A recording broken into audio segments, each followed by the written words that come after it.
প্রশ্নগুলো দিয়েছেন শীট? দেখতে হবে দিয়েছি কিনা। হ্যাঁ, দেন। না স্যার, দেওয়া হয়নি। দেয়নি হয়তো, আমি দিয়ে দিব তাহলে চেক করে। আচ্ছা, তো আজকে তোমাদের থার্ড মান্থের 10th ক্লাস হয়ে গেল। হুম, দেখো দিন খুব তাড়াতাড়ি যাচ্ছে না? দিন মনে হচ্ছে খুব দ্রুত আগাচ্ছে। জি স্যার। আচ্ছা, তো আবারও একটু বলে নিই। তোমরা মনে হয় মানে আমার গ্রুপের মেসেজগুলো খেয়াল করো না। আবারও বলছি যে ফি এর ব্যাপারে, তাই তো? একটু আবার একটু বলে নিই, যারা ক্লাসটা দেখবা শুরুতে যেন বুঝতে পারো যে আসলে ব্যাপারটা কি। যে প্রত্যেকটা মাসের ফি আমাদেরকে অ্যাডভান্স দিতে হয়, তাই তো? এটা তো সবাই জানো। হুম, তো যেহেতু তোমাদের থার্ড মাস চলছে, তার মানে তোমরা সবাই তৃতীয় মাসের ফি দিয়েছো এবং সেটা নিশ্চিত করেছো, তাই তোমরা এখন গুগল ক্লাসরুমে আছো। এরপর যেহেতু এটা মান্থলি ফি, আগের অভিজ্ঞতা মতে আগে আমি কাউকেই গুগল ক্লাসরুম থেকে রিমুভ করতাম না, সবাই থাকতো। এমনও হয়েছে যে 2-3 মাস পর্যন্ত আমি গুগল ক্লাসরুমে রেখে দিয়েছি। তো আগে আমি প্রত্যেক মাসেই আপডেট দিতাম যে তোমার এই ক্লাস হয়েছে, তৃতীয় মাস হয়ে গেছে, তোমরা চতুর্থ মাসের ফি দিবা, এরকম করে আপডেট দিতাম। কাউকে গুগল ক্লাসরুম থেকে রিমুভ করা হতো না।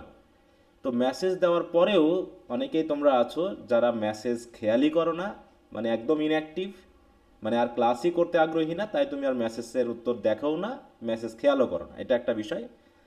আর অনেকে ছিল যারা মেসেজ দেখেও কোনো রিয়্যাক্ট করতে না, যে আসলে তুমি পড়বা কি পড়বা না, তুমি ফি দিবা কি দিবা না, পরের মাস সম্পর্কেও তোমরা কোনো রকম আপডেট করতে না। ঠিক আছে, এরকম একটা বিষয় ছিল। তো দেখা যাচ্ছে আমি তোমাদেরকে মেসেজ দিচ্ছি, তোমরা মেসেজের উত্তর দিচ্ছ না, মেসেজ সিন করতেছো না, সিন করেও কোনো রকম রিয়াক্ট করতেছো না। হ্যাঁ, অনেকে যারা আবার অ্যাক্টিভ ছিল তারা তো ঠিকই বলছো যে স্যার আমি দেবো বা এরকম কিছু। তো এখান থেকে দেখা গেল যে 2-3 মাস এরকম করে মেসেজ দিয়ে গেছি, তারপরও দেখাচ্ছে তাদেরকে রিমুভ করা হয়নি বিধায়, বা মেসেঞ্জার গ্রুপ থেকেও রিমুভ করি নাই, গুগল ক্লাসরুম থেকে রিমুভ করে 2-3 মাস রেখে দিয়েছি, কিন্তু সেই বিষয়ে কোনো কিছু বলে না। তাহলে আমি বুঝে নিব যে সে আর ক্লাস করতে চায় না। তাহলে এটা হয়তো তোমরা লজ্জার খাতিরে হোক বা অন্য কোনো কারণে হোক তোমরা হয়তো বলতে পারো না বা বলতে চাও না। তো এখন আমি কি করবো, দেখা যাচ্ছে 2 মাস বা এরকম পরে তারপর আবার তাকে রিমুভ করতে হচ্ছে। তার রিমুভ আমাকে কোনো না কোনো সময় করতেই হচ্ছে, কিন্তু আমি তোমাকে মেসেজ ঠিকই দিচ্ছি, কিন্তু তুমি তোমার মেসেজে রিয়াক্ট করতেছো না। এতে আমার একটু মানে বাজে অভিজ্ঞতা যেটা বলা হয়, খারাপও লাগতো যে সে জানালে জানাতে পারে যে স্যার আমি পড়বো না, এতে আমার কোনো আপত্তি নাই, ঠিক আছে, বা সে গ্রুপ থেকে লিভ নিবে, সেটাও সে করে না। তো এই জন্য এখন থেকে আমি করেছি কি, তোমাদের যখন একটা মাসের 10টা ক্লাস হয়ে যাবে তখন আমি তোমাদেরকে জানিয়ে দিব যে তোমাদের দশম এই মাসের 10টা ক্লাস হয়ে গেছে, আগামী 2টা ক্লাস আরও বাকি আছে। তো আগামী 2টা ক্লাস এবং পরবর্তী মাসের আরও 2টা ক্লাস সহ মোট 1 সপ্তাহ তোমাদেরকে টাইম দিব। তোমরা আমাকে জানাই দিবা যে তোমরা চতুর্থ মাস বা পরবর্তী মাস পড়বা কি পড়বা না। হ্যাঁ, ফি দিতে কারো বেশি কম বেশি দেরি হতেই পারে, তাই তো? যে স্যার আমি ফিটা আগামী 7 দিনে দিতে পারবো না, আমার 14 দিন লাগবে। তো ঠিক আছে, তুমি ওটা মেসেজে লিখে দাও, তাহলে আমি বুঝলাম যে তুমি অ্যাক্টিভ, অন্তত ফিটা তোমার এখন বর্তমানে দিতে সমস্যা, তাই তুমি পরে দিবা, এটা আমি মেনে নিচ্ছি, তাই না? যে তা তুমি আমাকে দিবা, আমি তোমাকে গুগল ক্লাসরুম থেকে যুক্ত করে দিব। তাহলে আমি কি হচ্ছে কি, 10টা ক্লাস হয়ে যাওয়ার পর আমি যখন আবার তোমাদেরকে একটা শিটে লিখে দিই, তাই না? লিখে দিই তো যে জি স্যার। হ্যাঁ, এত মাসের এতটা ক্লাস হয়েছে, এত তারিখের মধ্যে তোমরা ফিটা দিবা, এইভাবে কিন্তু আমি একটা শিট দিয়ে লিখে দিই। হ্যাঁ, দেখো তোমাদের অলরেডি দ্বিতীয় মাস হয়ে গিয়েছিল, সেই শিটটা দিয়ে আমি তোমাদেরকে তৃতীয় মাসের ফি দিতে বলেছিলাম কতর মধ্যে, 5ই ফেব্রুয়ারির মধ্যে, তাই তো? তৃতীয় মাসের ফি দিয়ে। তো আজ তোমাদের 5ই ফেব্রুয়ারি হয়ে গেছে, এখনও তোমাদের 3টা ক্লাস বাকি আছে, কারণ আমার 2-1টা ক্লাস মিস গেছে, এই জন্য তোমাদের আরও কয়েকটা ক্লাস বাকি আছে। তো ওটা দিয়ে আমরা তোমাদের হয়ে যাবে। এরকম করে আমি কোন, দেখো 10টা ক্লাস হওয়ার পর দিই, আর শেষে কোন কোন ক্লাস বাকি আছে 2টা ক্লাস, সেটা আমি উল্লেখ করে দিই যে এই দিন আমরা ক্লাস নিব। ক্লাস কখনোই কম বেশি হয় না, কারণ আমরা যদি এই দিনে ক্লাস নাও নিতে পারি, আমার ইউটিউবে বা আমার লিস্টে সব ঠিক থাকে, একটা ক্লাসও এদিক ওদিক হওয়ার সম্ভাবনা নেই, ঠিক আছে? তো আমি এটা তোমাদেরকে ডেট দিয়ে দিই যে 7ই ফেব্রুয়ারির মধ্যে যেমন বলেছিলাম ফি দিবা। তো তারপরেও আরও 7 দিন, তোমাকে 7 দিন সময় দেওয়া হয়েছে, তারপরে আরও 7 দিন পরে কিন্তু আমি গুগল ক্লাসরুম থেকে রিমুভ করি বলা যায়। হ্যাঁ, যে অন্তত পরবর্তী পরবর্তী মাসেরও প্রায় 4-5টা ক্লাস হয়ে যাওয়ার পরে আমি গুগল ক্লাসরুম থেকে রিমুভ করি, যে কারো হয়তো ফি দিতে সমস্যা থাকতেই পারে। হ্যাঁ, তাহলে তোমাদের কাজ হচ্ছে আমাকে জাস্ট একটু জানানো তুমি অ্যাক্টিভ কিনা। অ্যাক্টিভটা তুমি দুইভাবে জানাবা, আমি তোমাকে যখন গুগল ক্লাসরুম থেকে রিমুভ করে দিব তখন তুমি আমাকে মেসেজ দিবা ইনবক্সে যে স্যার আমি ফি দিয়েছি, অথবা ফি দিতে স্যার আমার একটু দেরি হবে, আমি এত তারিখের মধ্যে দিয়ে দিব, আপনি একটু গুগল ক্লাসরুমের কোডটা দেন, আমি যুক্ত করে দিব। এই তো। গুগল ক্লাসরুমে কি কাউকে রাখা হয় না সবাইকে রিমুভ করা হয় বলো তো?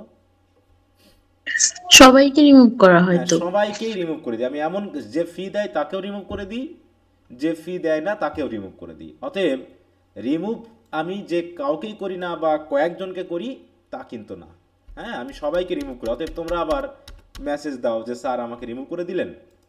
হ্যাঁ, আমি, আরে বাবা, তুমি যদি মেসেঞ্জারের মেসেজগুলো পর্যন্ত খেয়াল করো বা ক্লাসগুলো যদি খেয়াল করো, তাহলে তো তোমার বুঝতে পারার কথা যে আমি কাদেরকে রিমুভ করেছি। আমি সবাইকে রিমুভ করেছি, এবং তারপরে তোমাকে আমি কি করতে বলেছি সে নির্দেশনাও আমি মেসেঞ্জারে সুন্দর করে পরিষ্কার করে লিখে দিয়েছি।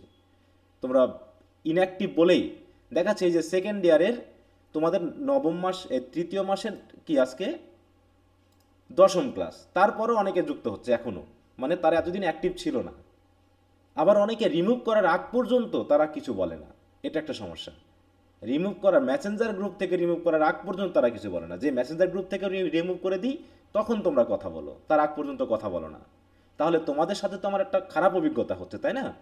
যে আমাকে রিমুভ করতেই হবে, আমি চাই না রিমুভ করতে, কারণ আমি অনেক পরে রিমুভ করি, আমি কাউকে রিমুভ করতে চাই না। কিন্তু তোমাদের অভিজ্ঞতা এমন যে তোমরা রিমুভ করার আগ পর্যন্ত তোমরা আমার সাথে সঠিক যে ব্যবহারটা সেটা করো না, এই জন্য আমাকে রিমুভ করতেই হয়। তোমরা যদি আগে থেকেই সব কিছু বলো তাহলে তো আমার রিমুভ করতে হবে না। যে স্যার আমার এই মাসে ফি দিতে সমস্যা, আমি আগামী মাসের সাথে 2 মাসে একসাথে দিয়ে দিব, তাও তো আমি কাউকে রিমুভ করিনি। বা স্যার আমি দিতে পারতেছি না, আমার সময় হলে আপনাকে আমি ঠিকই দিয়ে দিব, তাও আমি কাউকে রিমুভ করি না। কিন্তু একটা তো কথা বলবা যে স্যার আমি অ্যাক্টিভ আছি, আমি ক্লাস করছি, বা আমি লাইভ ক্লাস করতে পারি না, আমি রেকর্ড ক্লাসগুলো করি, স্যার আমার একটু সমস্যা পারিবারিক অর্থনৈতিক ইত্যাদিতে তোমরা জানিয়ে দিবা, আমি তো অবশ্যই কনসিডার করব। কিন্তু যখন তুমি কিছুই বলছো না, তুমি চুপ আছো, তুমি মানে আমার মেসেজের উত্তর দাও না, কোনো টেস্ট নিলে সেগুলোও দাও না, তুমি শুধু তোমার শুধু মেসেজ কি গ্রুপে তুমি শুধু মেসেজ মানে ফি দিয়ে গেছো, তার মেসেজ ছাড়া আর কোনো মেসেজ নাই, তাহলে আমি কি বুঝবো যে তুমি আসলে ইনঅ্যাক্টিভ? তুমি জানো না, তুমি বোঝো না যে কি হচ্ছে না হচ্ছে। আমি হোয়াটসঅ্যাপে তোমাকে গুগল ক্লাসরুমে দিয়ে দিচ্ছি, তোমাকে আমি মেসেঞ্জারে দিয়ে দিচ্ছি, তোমাকে আমি ক্লাসে দিয়ে দিচ্ছি, তারপর আবার এরকম করে প্রত্যেকটা শিটে আমার কত মাসের কততম ক্লাস চলছে সেটাও তো আমি লিখে দিই নাকি? কোনোদিন মিস হয়েছে বলো তো? 2-1 দিন হতে পারে হয়তো বা। আচ্ছা।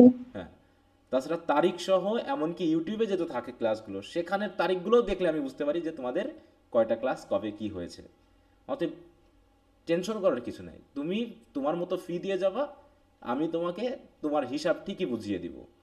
আর যারা নতুন যুক্ত হও তাদের ক্ষেত্রে হয় যে চলমান যে মাসটা চলছে সেই মাসের কততম ক্লাসে তুমি যুক্ত হয়েছো, সেই মাসে তুমি কয়টা ক্লাস পেয়েছো, সেই হিসাবে তোমার ফিটাকে একটু মাইনাস প্লাস করে পরবর্তী মাসের সাথে সমন্বয় করে দেওয়া হয়। অতএব এটুকু তোমাদের মনে করার কোনো কারণ নেই যে আমি তোমাদের ফি বেশি নিব। ঠিক আছে? আমি দখলে আমি আমি আমার জীবনের একটা মটো হলো যে আমি নিজে ঠকতে রাজি আছি, কিন্তু আমি কাউকে ঠকাবো না। এটা আমার একটা, তাও হয়তো বা ঠকানি হয়ে যেতে পারে অজান্তে বা অন্য কিছু, জেনে শুনে আমি কখনোই কাউকে কোনোভাবেই স্বার্থের জন্য আমি ইয়া করব না।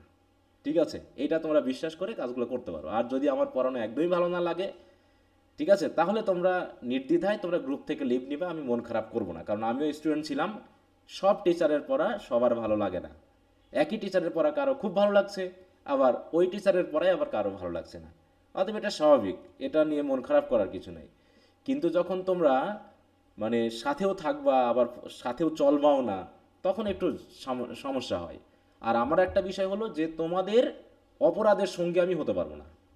তুমি ফি দিয়ে ক্লাস করবা না, তুমি নিয়মিত পড়াশোনা করবা না, আর তুমি আমাকে ঠিকই ফি দিয়ে যাবা, আর ওই ফি এর সাথে তোমার অপরাধের সঙ্গে আমি হয়ে যাব, এমনটা আমার হওয়ার ইচ্ছা খুব একটা নেই। ঠিক আছে? তারপরও যদি এগুলোতে হয়ে যেতেই হয়, পৃথিবী যেমন চলছে আসলে সবসময় পারফেক্টলি চলা যায় না, আর পারফেক্ট কেউ চলতেও পারে না, আমারও ভুল হতে পারে। কিন্তু তোমাদের কাছে অনুরোধ থাকবে যে তোমরা একটু অ্যাক্টিভ থাকবা, কোনো কিছু না বুঝতে পারলে বলবা, কল দিবা, মেসেজ দিবা, ক্লাসে বলবা, আমার কোনো সমস্যা নেই। কিন্তু চুপ থাকবা না। হ্যাঁ, এবং শেষে ওই গোমড়া মুখে থাকবা না। চুপ থাকা এবং কিছু না বলতে পেরে সাপের মতো ফুলতে থাকা দুটা জিনিস কিন্তু খারাপ। একদম প্রকাশ করে ফেলতে হবে, মনের কথা প্রকাশ করে ফেলতে হবে। এতে কে রাগ করলো, এত কে মন খারাপ করলো, এতটা আমার জানার দরকার নেই। যখন তোমাকে বলতেই হবে তোমাকে বলে দিতে হবে, কারণ যে সম্পর্ক নষ্ট হওয়ার সেটা নষ্ট হবেই। ঠিক আছে তো? অতএব সম্পর্ক টিকে রাখার জন্য ভয় পাওয়ার কোনো কারণ নেই। কি আমি বুঝতে পারছি বিষয়গুলো? এই জন্য বললাম তোমাদের জি যেহেতু স্যার। আজকে থার্ড জি মাসের স্যার। 10th ক্লাস, তো এই কারণে তোমাদের একটা নোটিশ আমি দিয়ে দিব আজকে। তাহলে আজকে যদি 5 তারিখ হয় তাহলে আরও 2টা ক্লাস আমি কবে কবে নিব সেটা হয়তো উল্লেখ করেই আমি তোমাদের সাথে বিষয়টাকে কেয়ার করব। তাহলে আগামীকাল তো তোমাদের ক্লাস আছে, তাই না? হুম। জি আগামীকাল স্যার। সকালে স্যার। তোমাদের ক্লাস আছে। হ্যাঁ, কারণ যেহেতু গতদিন নিতে পারিনি এই জন্য আজকেরটা নিচ্ছি। হুম। আচ্ছা, তো আমি আশা করি তোমাদেরকে ক্লিয়ার করতে পেরেছি যে আমি গুগল ক্লাসরুমে সবাইকে রিমুভ করি। অনেকে তোমরা এমনভাবে মেসেজ দাও যে আমারই শেষে মনে হয় যে আমার অপরাধ করে ফেলেছি, যে স্যার আপনি আমাকে গুগল ক্লাসরুম থেকে কেন রিমুভ করলেন, কী কারণে রিমুভ করেছেন, এইরকম কৈফিয়ত দিতে হয়। তা আমি তোমাকে তো মেসেজ দিয়েছি, এবং রিমুভ করার আগেও আমি একবার মেসেজ দিই, দেই কিনা বলো, যে আমি এখন রিমুভ করে দিচ্ছি। মোটামুটি একই বিষয়ের মেসেজ আমি কমপক্ষে 2 থেকে 3 বার দিই, হঠাৎ করে কাউকে আমি রিমুভ করি না। হ্যাঁ, আবার অনেকে আছে অটোমেটিক রিমুভ হয়ে যায়, তাও বলো স্যার আপনি আমাকে রিমুভ করে দিয়েছেন কেন। একটু কথা বলার ধরনটা তো শেখো ভাই। হ্যাঁ, আমি তোমাকে রিমুভ করে দিয়েছি তাও ভালো, কোনো সমস্যা নেই, কিন্তু তুমি এইভাবে টোনটা না ইউজ করে তুমি বলতে পারো যে স্যার আমার কোনোভাবে রিমুভটা হয়ে গেছে স্যার, হ্যাঁ আপনি যদি আমাকে একটু যুক্ত করে দিতেন। আমাকে স্যার বলে একদম ফেনা তুলে ফেলতে হবে সেটা না, কিন্তু ম্যানারটা তো শিখতে হবে তোমাকে, নাকি? কারণ শিক্ষার ব্যাপারটা তো ম্যানারের সাথেও যায়। এমনভাবে তোমরা আগ্রাসীভাবে মেসেজগুলো দাও তাতে মনে হয় আমি খুব অপরাধ করে ফেলেছি, হ্যাঁ তোমাদের খুব একটা ঝামেলায় ফেলে দিয়েছি, এরকম ব্যাপারটা হয়ে যায়। হ্যাঁ, তো মেসেজের টোন, মেসেজের ভাষা, এগুলো খুব কেয়ারফুলি দিতে হয়। আর যেহেতু এটা হচ্ছে শিক্ষা বা লার্নিংয়ের একটা জায়গা, এখানে তোমাকে শিখতেই হবে। তোমার সাথে আমার কোনো জমি জায়গার সম্পর্ক না, ভাই বোনের সম্পর্ক না, মারামারি কাটাকাটির সম্পর্ক না, ঠিক আছে? তোমার সাথে আমার একটা পড়াশোনা রিলেটেড, যেখানে জ্ঞান চর্চা হবে, জ্ঞানের বিষয় নিয়ে কথা হবে। আমরা যদিও জ্ঞানের খুব গভীরে যেতে পারি না, আমরা একাডেমিক পড়াশোনার জাস্ট পরীক্ষার জন্য প্রস্তুতিমূলক পড়াশোনা করি, এখানে গভীরে আলোচনা করার সুযোগ কম। কারণ অনেক পড়া, একই বিষয় নিয়ে একই টিচারের অধীনে অনেকগুলো বিষয় পড়তে হয়, আমাদেরকে দ্রুত যেতে হয়। হ্যাঁ, এই জন্য তোমাদের সমস্যা থাকতে পারে, আমারও সমস্যা থাকতে পারে, কিন্তু একটু মানিয়ে গুছিয়ে তোমরা একটু পড়াশোনা করবা। আর আমাকে দয়া করে কোনো সমস্যার ক্ষেত্রে মেসেজ দিবা বা ক্লাসে জিজ্ঞাসা করবা। হ্যাঁ, ঠিক তো? আমি যা বললাম সবাই কি বুঝতে পেরেছো? জি স্যার। স্যার। আচ্ছা, জি একটু স্যার। সময় নিলাম আমি, 10-15 মিনিট। আসসালামু এটা আমি ওদিকে ঠিক করে দিব, কিন্তু এই কথাগুলো আগেই বলে নিলাম যাতে এই রেকর্ড ক্লাসগুলো তোমরা যারা আবার দেখবা, যারা অন্তত লাইভ ক্লাসে যুক্ত হয়নি, তারা যেন বুঝতে পারো বিষয়টা কি ঘটেছে। হুম। স্যার আসসালামু আলাইকুম। ওয়ালাইকুম আসসালাম। হুম। স্যার আমি তো আজকে নতুন মানে শুরু করলাম, আর এখানে কি রোল নাম্বার বা এই টাইপের কিছু দেওয়া হয় অ্যাটেন্ডেন্স হিসেবে? না, কোনো কিছুই দেওয়া হয় না। হ্যাঁ, যেহেতু মান্থলি ফি, যেহেতু আমি প্রতি মাসেই বাদ দিয়ে দিই, অতএব এখানে আর কোনো আইডি নাম্বার নেই, কোনো অ্যাটেন্ডেন্স নেই, ঠিক আছে? হ্যাঁ, এখানে তুমি অ্যাক্টিভ ওকে হলে স্যার। তুমি একটাই অ্যাক্টিভ হবা, না হলে তুমি এমনি গ্রুপ থেকে চলে যাবা, এতে কোনো সমস্যা নেই। ওটা আমি খুব কষ্ট করেছি। হ্যাঁ, আমি অ্যাটেন্ডেন্স নেওয়া, শিটটা দেওয়া, সেগুলোকে খাতায় তোলা, আমি তাও তোমাদেরকে কখনোই আমি মানে ইয়া করতে পারিনি। অতএব ওই কষ্টটা আমি আর করতে পারবো না। যার পড়াশোনা করা সে এমনি করবে, যার করার না সে এমনি চলে যাবে। বুঝতে পেরেছো? হ্যাঁ, আগে আচ্ছা খুব স্যার। কষ্ট হতো। হ্যাঁ, ওইগুলো তোলা, প্রত্যেকটা এলোমেলো থাকতো, সেগুলোকে সিরিয়ালি রোল নম্বরগুলো তুলে সেগুলো আবার দেওয়া, সেগুলো আবার স্ক্যান করা, সেগুলো গুগল ক্লাসরুম থেকে দেখা কে আসছে না আসছে। কিন্তু তোমাদের দিয়ে ওটা খুব একটা কাজ হয়নি এতে। ওকে, তো ঠিক আছে, যেটা বলার আমি বলে দিয়েছি, এখন বাকিটা যদি তোমরা বুঝে থাকো তো ভালো, না বুঝলে তোমরা আমাকে মেসেজ দিও। ওকে, তাহলে আমরা, স্যার। হ্যাঁ বলো। স্যার বলতেছি যে কি, যখন আপনি গুগল ক্লাসরুম থেকে রিমুভ করবেন তখন কি সবাইকে একসাথে করা হয় নাকি মানে মনে করেন কারো রিকোয়েস্ট ওকে মানে করা হয় না, এমনটা কি করা যায়? আমি রিমুভ করি কিভাবে একটু দেখাই দিই তোমাদেরকে, তাহলে বুঝতে পারবা। এখনই কি রিমুভ করে দিব সবাইকে দেখে দেওয়ার জন্য? না না স্যার। স্যার, এ দেখো, এখন না স্যার। Sir sir. এই যে এখানে যাই, গিয়ে অ্যাকশনে সিলেক্ট করি, রিমুভ দিয়ে দিই, একবারে 1 মিনিটের মধ্যে সবগুলো রিমুভ হয়ে যাবে, একজনও বাদ থাকবে না। একা একা খুঁজে খুঁজে অত কষ্ট করে রিমুভ করার তো আমার দরকার নেই, তাই না? আমি যেহেতু সবাইকে রিমুভ করে দিই, এখানে অ্যাকশনে যাব, এটা সিলেক্ট করব, করে রিমুভ করে দিব, সবাই রিমুভ হয়ে যাবে। এবার তোমরা গুগল ক্লাসরুমে ঢুকতে গিয়ে বুঝতে পারো যে তোমাদের রিমুভ করা হয়েছে, বা আমি মেসেঞ্জারে মেসেজ দিয়ে দিই যে সবাইকে রিমুভ করা হয়েছে। এবার তোমরা আমাকে মেসেজে সব জাস্ট বলবা যে স্যার আমি এই গ্রুপের। আরেকটা বিষয় হলো, তোমাদের ফি দেওয়ার পর আমি একটা জিনিস এখানে বলেই দিই, এখানে কি লেখাটা তোমরা খেয়াল করো না বলো তো? হঠাৎ করে বলো স্যার আমি ফি দিয়েছি, চুপ করে দিয়ে বসে থাকো, আমি বুঝি না যে তুমি কোন ব্যাচের, কত মাসের ফি দিয়েছো, এখানে আমি কি বলে দিই না? এই মেসেজটা কি তোমরা খেয়াল করো সবাই, এই জায়গাটুকু? জি স্যার। কি লেখা আছে এই জায়গায়? জি স্যার। ফি প্রদানের জন্য বিকাশ নাম্বার, অনেকে বিকাশ নাম্বার এখানে দেওয়া আছে তারপরে চাচ্ছ। এবার হচ্ছে রকেট ও নগদ নাম্বার, এটা যদি কারো রকেট বা নগদ প্রয়োজন তাহলে এটাতে কোনো নগদ নাম্বার নেই। এবার হচ্ছে ফি প্রদানের সময় অবশ্যই রেফারেন্সে ব্যাচের নাম লেখটা লিখে দিবে, তাই তো, এবং নিজ নিজ আইডি নাম্বার, অবশ্য আইডি নাম্বারটা নেই, আইডি নাম্বারটা এখন দরকারও নেই, ঠিক আছে তো। তাহলে নিজ নিজ ব্যাচের নামটা লিখে দিবে যে কোন ব্যাচের তুমি। আর মূল কথা হলো, এবার ফি যখন দেওয়া হয়ে যাবে তখন তোমরা করবা কি, মেসেঞ্জারে দেখো ফি প্রদান করার পরে নিচের মেসেজটি নিজ নিজ ইনবক্সে লিখে দিবে। প্রথমত হচ্ছে তোমার ব্যাচের নামটা কি, তাহলে আমি বুঝতে পারলাম তুমি কোন ব্যাচের। তারপর হচ্ছে পেমেন্ট ফর, এখানে কি জানুয়ারি ফেব্রুয়ারি লিখতে হবে না কততম মাস সেটা লিখতে হবে? এই জায়গাতে বলো তো কততম মাস সেটা লিখতে হবে। তোমরা জানুয়ারি ফেব্রুয়ারি, এখানে তো আমি উল্লেখ করেই দিই যেখানে কততম মাস, তাই না? এখানে যেমন একটা ফার্স্ট মান্থ, তাহলে তোমাকে আমি সেকেন্ড মান্থের ফি দিতে বলবো, বা আমি ওখানে বলে দিই যে তোমাদের কত মাসের ফিটা দিতে হবে। এখানে উল্লেখ থাকে যে কততম মাস, দ্বিতীয় মাস না তৃতীয় মাস, জাস্ট এখানে তুমি ফার্স্ট সেকেন্ড থার্ড ফোর্থ এরকম মাসের নামটা লিখে দিবে। যেমন তোমাদের এবারের ফিটা দিতে হবে ফোর্থ মাসে, তাহলে এখানে ফোর্থ লিখে দিবে, জানুয়ারি ফেব্রুয়ারি লেখার দরকার নেই, কারণ এখানে আমি ক্লাসটা নিই যেহেতু কোনো মাসের অনুসারে হয় না, ঠিক আছে তো। এটা জানুয়ারি ফেব্রুয়ারি মিলেও হতে পারে, বা শুধু ফেব্রুয়ারি মিলে হতে পারে, মার্চ মিলে হতে পারে, বা মার্চ এপ্রিল মিলে হতে পারে। অতএব এখানে নির্দিষ্ট কোনো মাসের নাম উল্লেখ না করে কততম মাস সেটা উল্লেখ করবা, এবং তুমি কোন নাম্বার থেকে ফি দিয়েছো সেই নাম্বারটাও একটু লিখে দিবে। এখানে দেখো আমি সুন্দর করে লিখে দিয়েছি, তোমার ব্যাচের নামটি লিখে দিবে যদি এটা না বুঝতে পারো। এখানে তুমি যে মাসের ফি প্রদান করেছো সেটি লিখে দিবে, সেটাও আমি এখানে লিখে দিয়েছি বাংলা দিয়ে। এরপরও যদি কেউ বুঝতে না পারো তাহলে বুঝবো যে তার পড়াশোনাই হচ্ছে না, যে নির্দেশনা তোমরা পড়তে পারো না। এত বড় একটা জিনিস লিখে দিয়েছি সুন্দর করে গুছিয়ে, কত তারিখের মধ্যে কি কবে কি করতে হবে সব বলে দিয়েছি, কয়টা 12টা ক্লাস পেয়েছো, তার ভিতরে কোন কোন তারিখে তোমরা ক্লাস পেয়েছো সেটাও আমি এখানে লিখে দিয়েছি। তারপরও যদি তোমাদের বুঝতে অসুবিধা হয় তাহলে বুঝবো যে তুমি এত ইনঅ্যাক্টিভ যে এই মেসেজগুলো পড়ার তোমার সময় নেই। তাহলে মেসেজ পড়ার যখন তোমার সময় নেই, তোমার পড়াশোনা করারও সময় নেই। হ্যাঁ, এখানে সুন্দর করে লিখেছে যে ফি প্রদান করার পর তোমরা মেসেঞ্জারে এগুলো লিখে দিবে। জাস্ট তোমরা লিখে স্যার আমি ফি দিয়েছি, বুঝলাম তো তুমি ফি দিয়েছো, কিন্তু তুমি কোন ব্যাচের কোন মাসের ফি দিয়েছো, কোন নাম্বার থেকে দিয়েছো, এটা আমাকে আবার মেসেজ দিয়ে জেনে নিতে হয় যে তুমি কোন ব্যাচের, তুমি কোন মাসের ফি দিয়েছো, তুমি কোন নাম্বার থেকে ফি দিয়েছো, এইটা আবার লিখে দিতে হচ্ছে।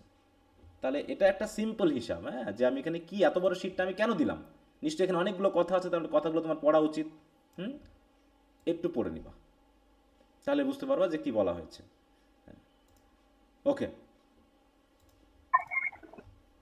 তাহলে আমি না বুঝতে পেরেছো কিভাবে রিমুভ করি আমি? হ্যাঁ, একবারে যখন করি তার 1 মিনিটের মধ্যে সব রিমুভ হয়ে যাবে, কোনো সমস্যা না, আলাদা আলাদা করে রিমুভ করা লাগে না। আর ওই কষ্টটা করবো না বলেই আমি মেইনলি তোমাদেরকে এভাবে একবারে রিমুভ করি, যাতে দুটা কাজ একসাথে হয়ে যায়, যে তুমি অ্যাক্টিভ না ইনঅ্যাক্টিভ সেটাও বুঝতে পারি। যে রিমুভ করার 7 দিন পরে তুমি বলতো স্যার আমি তো গুগল ক্লাসরুমে ঢুকতে পারছি না, তারপরে তুমি 7 দিন ক্লাসও করোনি, মেসেঞ্জারও দেখোনি, তুমি অ্যাক্টিভই ছিল না, এটা দেখে আমি বুঝতে পারবো যে তুমি ইনঅ্যাক্টিভ।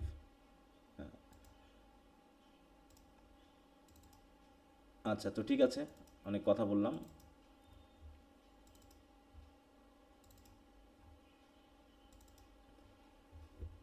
আচ্ছা, আমরা পড়ছিলাম হচ্ছে অ্যাংলো স্যাক্সন পিরিয়ড, তাই না? Anglo Saxon period. তোমাদেরকে একটু শীতল ঘোষ থেকে পড়তে বলেছিলাম, শীতল ঘোষ, ওই জায়গাটুকু একটু পড়েছো? জি স্যার। জি স্যার। জি স্যার। নিশ্চয়ই কিছু বিষয় জানা গেছে নাকি? আর স্যার আমার একটা হ্যাঁ, বলো বলো কি প্রশ্ন ছিল? এই যে বাংলা বইটা থেকে পড়তে নিয়ে বলা হইলো যে খ্রিস্টান ধর্মকে ক্যাথলিক ধর্ম নামে অভিহিত করা হয়। আচ্ছা, ক্যাথলিক সেটা আমরা ঢুকবো, ঠিক আছে তো, কারণ এরপরে আমাদের খ্রিস্টান ব্যাপারটা আছে, তাই না? এতক্ষণ আমরা প্যাগানিজম নিয়ে পড়েছি, আমরা তার আগ পর্যন্ত পড়েছিলাম গত ক্লাস পর্যন্ত। এরপর আমরা ক্রিশ্চিয়ান রিলিজিয়ন, এই যে Christian writer of the Anglo Saxon period, এটার ভিতরে আমরা প্রবেশ করবো। এখন ক্রিশ্চিয়ানিটি কি, কবে চালু হয়েছে, কিভাবে হয়েছে, সেগুলো নিয়ে আমরা কথা বলবো, ঠিক আছে? হ্যাঁ, কি বুঝতে পেরেছো? জি স্যার।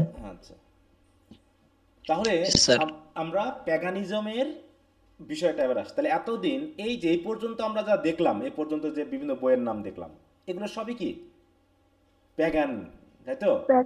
প্যাগানিজমের বিশ্বাস, তাদের লাইফস্টাইল, তাদের জীবনধারা যেগুলো আছে সে তার সাথে সাথে তাদের বিশ্বাস, তাদের নীতিনৈতিকতা, এই বিষয়গুলো নিয়ে লেখা হয়েছে অ্যাংলো স্যাক্সন পিরিয়ডের এই প্রথম পার্টে। যেখানে আমরা বেশ কয়েকটা রাইটিং এর নাম পেয়েছি, তাই না? বিশেষ করে বিয়ল্প পেয়েছি, উইটশিট পেয়েছি, তারপরে কি পেয়েছি বলো তো আরো? ও Seafarer, Wanderer, Seafarer, Wife's Lament, Deor's Lament, তাই তো? Dear's Lament. হ্যাঁ, এরকম ভাবে বেশ কিছু বইয়ের নাম পেয়েছে। ভিতরের বিষয় জানার দরকার নেই, কারণ ওগুলো থেকে কোশ্চেন শর্ট বা এরকম আসে না, আসলে কিছু ব্রিফ কোশ্চেন আসতে পারে। এখানে ব্রড কোশ্চেন বা শর্ট কোশ্চেন আসলে এই আমাদের বিএলপির উপরে আসবে, অথবা এই অ্যাংলো সেকশন পিরিয়ডের বিএল ভিত্তিক যে লাইফস্টাইল বা জীবনধারা সেটা হয়তো আমরা পাবো। অলরেডি এটার একটা ব্রিফ শর্ট কোশ্চেন আমি ব্রড কোশ্চেনটা দিয়ে দিব, তোমরা ওখান থেকে একটু পড়বা। এখন আমরা চলে যাব পরবর্তী বিষয়টায়। Christian writer of the Anglo Saxon period. এখন এই ক্রিশ্চিয়ান ধর্মটা কোথা থেকে আসলো, কিভাবে আসলো, সেটা নিয়ে আমরা আজকে বিস্তারিত আলোচনা করবো, কারণ এর পরবর্তী এজগুলোতে এই কথাগুলো লাগবে। হ্যাঁ, তো ক্রিশ্চিয়ানিটিটা কি, এটা যদি আমরা একটু বিবেচনা করি তাহলে এটা কি একটা ধর্ম নাকি? জি স্যার। ক্রিশ্চিয়ান রিলিজিয়ন কিসের উপর ভিত্তি করে হয়েছে বলো তো? কার ধর্ম প্রচার বা কার ভিত্তিতে এটা হয়েছে? জিসাস, জিসাস ক্রাইস্ট বা মাসিহা, বা হচ্ছে যেটা এক একজন এক এক রকম করে কথা বলে, তাই তো? অথবা যীশু খ্রিস্ট, অথবা ঈসা নবী। হ্যাঁ, আমরা বিভিন্ন নামে এনাকে চিনি। তাহলে ক্রিশ্চিয়ানিটি ইজ আ মনোথেইস্টিক রিলিজিয়ন। মনোথেইস্টিক কি বলতো? পলিথেইস্টিক আর মনোথেইস্টিক শব্দটা জানো? পলিথেইস্টিক কি? পলিথেইস্টিক হচ্ছে যারা একের অধিক গডে বিশ্বাসী, দেবদেবীতে বিশ্বাসী। যেমন প্যাগানিজম কি, এটা একটা পলিথেইস্টিক। দেখো অ্যানশিয়েন্ট গ্রিক রিলিজিয়ন যেটা হচ্ছে কি হিন্দুইজম, এটা কি একটা পলিথেইস্টিক, কারণ কি বিভিন্ন দেবদেবীতে বিশ্বাসী। তারপর হচ্ছে আফ্রিকার কিছু ট্রাইব রিলিজিয়ন রয়েছে যারা হচ্ছে পলিথেইজমে বিশ্বাসী। স্ক্যান্ডিনেভিয়ার কিছু রয়েছে গোষ্ঠী যারা বিভিন্ন দেবদেবীতে বিশ্বাসী। এছাড়াও আরো জিনিস রয়েছে, দেখো সিন্তোইজম, থেলেমা, উইকা, ড্রুইডিজম, তাওইজম। হ্যাঁ, এরকম ভাবে অনেক ধর্ম রয়েছে যেখানে একের অধিক, তাই তো, গড বা গডেসে বিশ্বাস করা হয়। ঠিক আছে, বিশেষ করে দেখো polytheism likely began as a collection of primitive beliefs. এটা হয়তো প্রাচীন যুগের বিশ্বাসের একটা কালেকটিভ রূপ হচ্ছে এই পলিথেইজম দ্যাট এভলভ। বলছে polytheistic religion often have a set of series যে stories about their gods called mythology. আর এই গডদেরকে নিয়ে যে স্টোরি সেগুলোকে মিথোলজি বলা হয়, যেটা আমরা পুরাণ কাহিনীতে পড়বো, তাই তো? এই যে জিউস, তাই না? তারপর হচ্ছে বিভিন্ন যে দেব দেবীর কথাগুলো আছে, পলিবা আমরা যেটা পেলাম হচ্ছে অ্যাপোলো, তাই না? এইগুলো হচ্ছে কি সবই হচ্ছে প্যাগানিজমের অংশ বা হচ্ছে পলিথেইজমের বিশ্বাসের অংশ, যেখানে একের অধিক গডকে বিশ্বাস করা হয়। আর ক্রিশ্চিয়ানিটি হচ্ছে কি মনোথেইজম। মনোথেইজম মানে হচ্ছে জিসাস ক্রাইস্টের টিচিং বা লাইফস্টাইলকে কেন্দ্র করে, তাই তো, গড বা মাসিয়া নামে যে একেশ্বরবাদে বিশ্বাসী করা হয় সেটা হচ্ছে খ্রিস্টান। তারপরে ক্রিশ্চিয়ানিটির ভিত্তিটা হচ্ছে জিসাস ক্রাইস্টের লাইফ এবং টিচিং এর উপর ভিত্তি করে যেটা গঠিত। জিসাস ক্রাইস্টের লাইফ এবং টিচিং এর উপর ভিত্তি করে, তাই না? কারণ একই ধারাবাহিকতায় টোটাল 3টা ধর্ম রয়েছে, তাই তো? 3টা ধর্ম রয়েছে। দেখো আমরা যদি বলি রিলেশন বিটুইন, দেখো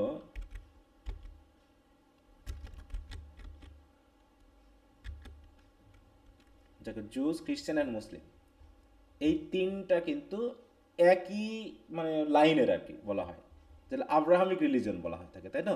দেখো জুডাইজম, জুদাইজম বলা হয়, Christianity and Islam are all Abrahamic religion sharing a common ancestor in Abraham and many fundamental beliefs. যেমন অ্যাডাম অ্যান্ড ইভে, তাই তো? অ্যাডাম এবং ইভ, এটাতে সেই ইহুদি, ক্রিশ্চিয়ান এবং ইসলাম উভয়ই বিশ্বাস করে নাকি? সবাই বিশ্বাস করে। এটা কি হিন্দুইজম বা বুদ্ধিজমে বিশ্বাস করে এই তত্ত্বটা? অ্যাডাম ইভ এটা কিন্তু বিশ্বাস করে। তাই বলছে দেখো আব্রাহাম অল থ্রি রিলিজিয়নস ট্রেস দেয়ার লাইনেজ। যেমন হচ্ছে আমরা জিসাস ক্রাইস্ট পর্যন্ত থেমে গেছি, মানে জিসাস ক্রাইস্টকে কেন্দ্র করে যে ধর্মটা সেটা হচ্ছে ক্রিশ্চিয়ানিটি। মজেস, তাই তো, মুসা নবী, এরাকে কেন্দ্র করে যে ধর্মটা যে পর্যন্ত সেটা হচ্ছে এই যে ইহুদি। আর হচ্ছে হজরত মুহাম্মদ, তাই তো, ওনাকে কেন্দ্র করে যে ধর্মটা সেটা হচ্ছে ইসলাম। তাহলে এই তিনটা লাইনে একই, শুধু একটা জায়গায় গিয়ে আরেকজন থেমে গেছে, সামনে আর আগায়নি। তাই তো আমরা যেমন আগাইনি, ইহুদিরা তেমনি আগায়নি। ইহুদিরা বিশ্বাস করে যে কি এখনো যে ঈসা নবী বা যার আসার কথা ছিল তিনি এখনো আসেননি। এবং আমরা মোটামুটি ইসলাম এবং খ্রিস্টানিটিতে বিশ্বাস করি যে ঈসা নবী সেই ব্যক্তি, তিনি এসেছেন এবং কিয়ামতের সময় তিনি আবার আসবেন, এটা তো বিশ্বাস করি নাকি আমরা? জি স্যার। যখন আপনি স্যার। আসবেন তিনি আমাদের কি করবে, আমাদেরকে জাজ করবেন, তাই তো? কিয়ামতের সময় তিনি আমাদের পাপ তাই তো পুণ্যের উপর বিচার তিনি করবেন, এইটাকে মোটামুটি বলা হয়ে থাকে। তাহলে আমরা যেটা আছি ক্রিশ্চিয়ান রিলিজিয়নের, তাহলে ক্রিশ্চিয়ানিটির উপর ভিত্তি করে। এখন এই ধর্মটা কবে ভিত্তি লাভ করলো? জিসাস ক্রাইস্টের জন্ম কত সালে বলো এবার? জিসাস ক্রাইস্টের জন্ম কত সালে কে বলতে পারবা? হ্যাঁ বলি। ক্রিশ্চিয়ানিটি তো আসছিল 450-এর দিকে, তার মানে ওইদিকেই ওনার বার্থডে হবে। ওই তো, ওনার জন্ম হচ্ছে 0, ধরে নাও ওনার জন্ম হচ্ছে 0 সাল। জি স্যার, কারণ ওনার জন্মের পর থেকেই তো এদের সাল গণনা শুরু এডি হয়েছে। গণনা করা হয়, তাই না? আমরা যে এডি গণনা করি, দেখো এটা হচ্ছে এডি আর তার আগে কি বিসি। কথা বুঝতে পারছো? জিসাস ক্রাইস্টের জন্মে যা ছিল তা হচ্ছে কি, এটাকে ফুল মিনিং বলা হয় কি, বিফোর ক্রাইস্ট। ঠিক আছে তো? বিসি মানে কি, বিফোর ক্রাইস্ট। আর এডি মানে কি, অ্যানো ডমিনি। অ্যানো ডমিনি। অ্যানো ডমিনি মানে হচ্ছে আর নাই,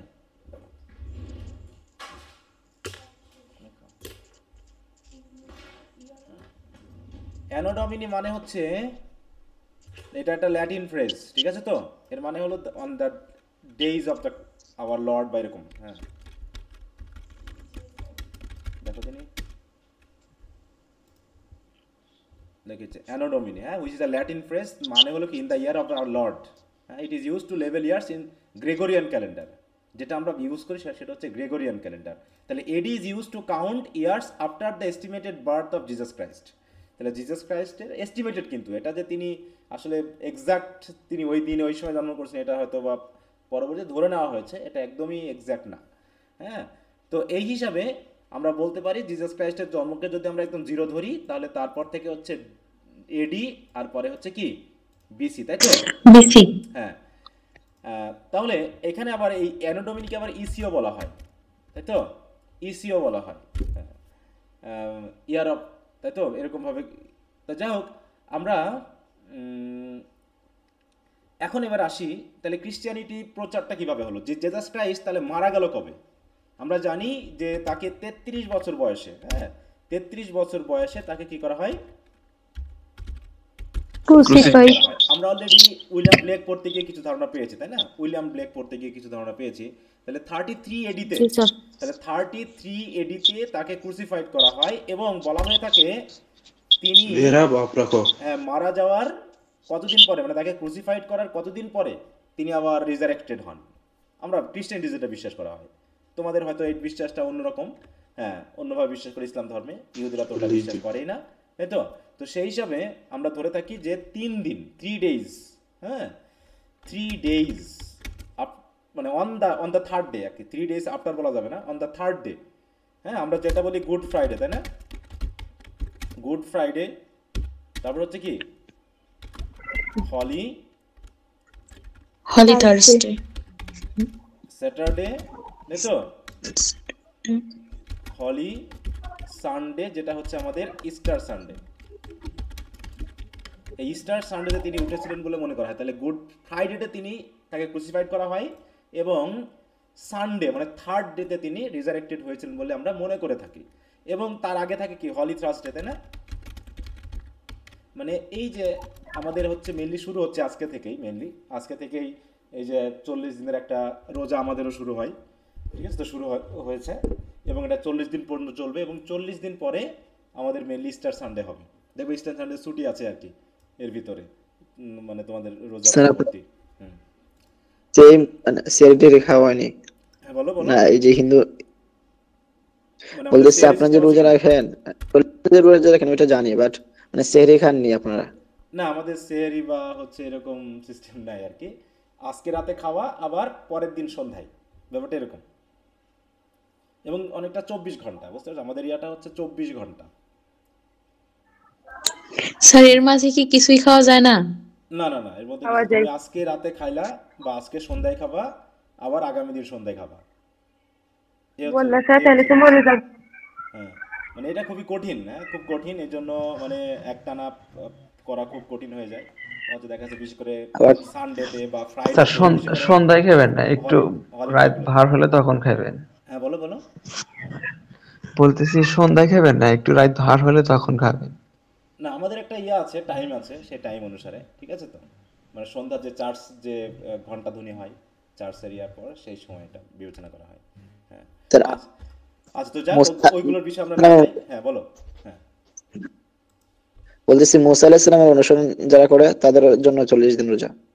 হ্যাঁ, ওইটা 40 দিন ছিল, আমাদের ঈসা নবীও 40 দিন রোজা করেছিলেন, এই ভিত্তিতে আমরা ওটা করে থাকি, সেই বিশ্বাসে, ঠিক আছে। ওকে, তা যাক ওই দিকে আমরা না যাই, আমরা যেহেতু ক্রিশ্চিয়ানিটি আসলো কীভাবে এবং ক্যাথলিসিজম কি, তারপর প্রোটেস্ট্যান্টিজম কি, এই কথাগুলো আমরা যেহেতু আসতে হবে। এবার তাহলে তিনি 33 বছর বয়সে মারা গেলেন, মানে 33 সিটিতে মারা গেলেন। এখন ব্যাপারটা হলো তাহলে এই ক্রিশ্চিয়ানিটা আসলো কেমন করে? বলা হয়ে থাকে তার জিসাস ক্রাইস্টের জন্মটা বড় কথা না, তার মৃত্যু থেকে এই যে রিজারেক্টেড হওয়াটাই হচ্ছে তার এই খ্রিস্টান ধর্মের মূল ভিত্তি। তিনি যদি রিজারেক্টেড না হতেন তাহলে হয়তোবা এই ক্রিশ্চিয়ান রিলিজিয়ন থাকতো না। মানে জন্ম তো সবারই হয়, জন্মের ব্যাপারটা সবারই হয়, কিন্তু আমরা বিশ্বাস করি যে সবচেয়ে এক্সেপশনাল একটা ক্ষমতা তার ছিল হচ্ছে যে তিনি মৃত্যু থেকে রিজারেক্টেড হয়েছেন, তাই তো, পুনরুত্থিত হয়েছেন। এই কথাগুলো বলছি এই কারণে, কারণ তোমাদের আরও পরবর্তী সাহিত্যকর্মে কিন্তু এগুলো লাগবে, ঠিক আছে, এই জন্য আমি একটু বলে নিচ্ছি, একই সাথে সুযোগটা পেয়েছি যেহেতু। হিস্ট্রি বললাম তো, হিস্ট্রি ব্যাপারটা হচ্ছে একটু অন্য ধরনের পড়া, হ্যাঁ, এখানে অনেক কিছু এর সাথে জড়িত, শুধু যে বই অনুসারে না, একটা বইয়ের একটা শব্দ বোঝাতে গিয়ে আমাকে অনেক গল্প বলতে হবে যে ওইটা এর সাথে রিলেটেড। হ্যাঁ, তো তারপরে যা হোক, তার ছিল হচ্ছে 12 ডিসাইপল, জানো তো নাকি, সাহাবি যেটা না, জি স্যার। এবং তার ভিতরে জি স্যার। একজন জুডা, আনলাকি তাই 13 তো, ছিল। তিনি কি করছিলেন, তিনি মোটামুটি ওখান থেকে বাদ হয়ে যান। পরবর্তীতে আরো একজনকে ইনক্লুড করা হয়, দিয়ে মোট টোটাল, এবং সাথে আরো অনেক বিশ্বাসী ছিল যারা পরবর্তীতে জিসাস ক্রাইস্টের ক্রুসিফিকেশন হওয়া এবং তার রিজারেক্টেড হওয়া পরবর্তী, তারা জিসাস ক্রাইস্টের এই টিচিংকে বা তার জীবনকে তারা প্রচার করতে শুরু করে। এবং এই প্রচার করার জন্য তারা প্রথমত একটা, যদি তোমরা বাইবেলের যে নিউ টেস্টামেন্ট আছে ওটা যদি তোমরা পড়ো, তা পড়া দরকার। আমিও যখন ছাত্র ছিলাম আমি আমার বন্ধুদেরকে এগুলো দিতাম যাতে এগুলো বুঝতে সুবিধা হয়, হ্যাঁ, মানে সাহিত্যকর্মের জন্য।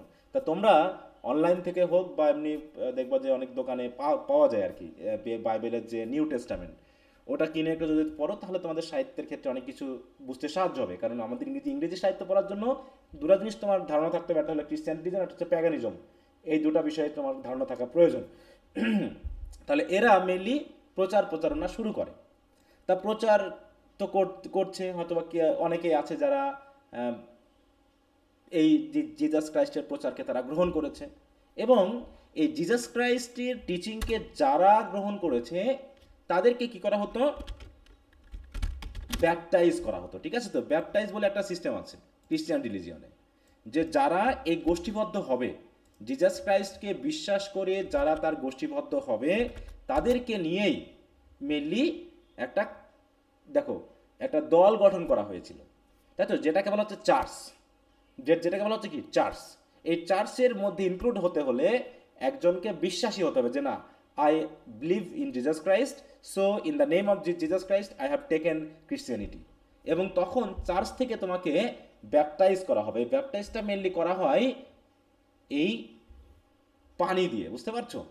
দেখো, যদি কেউ পূর্ণ বয়স্ক হয় তখন তাকে কোনো পুকুরের বা কোনো চার্চের ভিতরে ট্যাঙ্ক সিস্টেম আছে, চার্চের ভিতরেই ট্যাঙ্ক সিস্টেম আছে, ঠিক আছে, সেখানে পানি দিয়ে কি করবে, যে প্রিস্ট থাকে সেই পানিটাকে পিউরিফাই করবে কিছু সিস্টেম অনুসারে, করার পর তার ভিতরে তাকে চুবানো হবে, ঠিক আছে তো, যাকে বলে ইমার্স বলা হয়, ইমার্শন দেওয়া হয়। এই ইমার্শন দেওয়ার মাধ্যমে 3 বার দেওয়া হবে, যাকে মনে করা হবে যে ক্রিশ্চিয়ানিটি গ্রহণ করা। যদি বাচ্চা হয় তাহলে এরকম একটা পাত্র আছে, বলে করে পানি নিয়ে, তাই তো। কোনো ক্রিশ্চিয়ানিটির কোনো সেক্টে দেখানো হয় যে বড় না হওয়া পর্যন্ত তাকে ব্যাপটিজম করানো হয় না। যখন সে পূর্ণাঙ্গ বয়স্ক হয়ে যাবে 17-18 বছর, তখন সে নিজে বিশ্বাস করবে যে না আমি ক্রিশ্চিয়ানিটিতে বিশ্বাস করলাম, তখনই তাকে ব্যাপটিজম করা হয়। আবার কিছু চার্চ আছে যে জন্মগ্রহণ করার হয়তোবা 7 দিন থেকে 10 দিনের মধ্যেই মেনলি তাকে ব্যাপটাইজ করে চার্চে ইনক্লুড করা হয়। এইভাবে আস্তে আস্তে কি হলো, তাদের দলটা বড় হতে থাকলো, ঠিক আছে, যে তারা জিসাস ক্রাইস্টের প্রচার তার জীবন যাপন এইগুলোকে বিশ্বাস করে আস্তে আস্তে যে দলটা বা গোষ্ঠীটা হতে থাকলো সেখানেই ক্রিশ্চিয়ানিটির ব্যাপারটা চলে আসলো। আর এইটার কেন্দ্রীয় ব্যাপারটা ছিল হচ্ছে মেনলি কনস্ট্যান্টিনোপল। হ্যাঁ,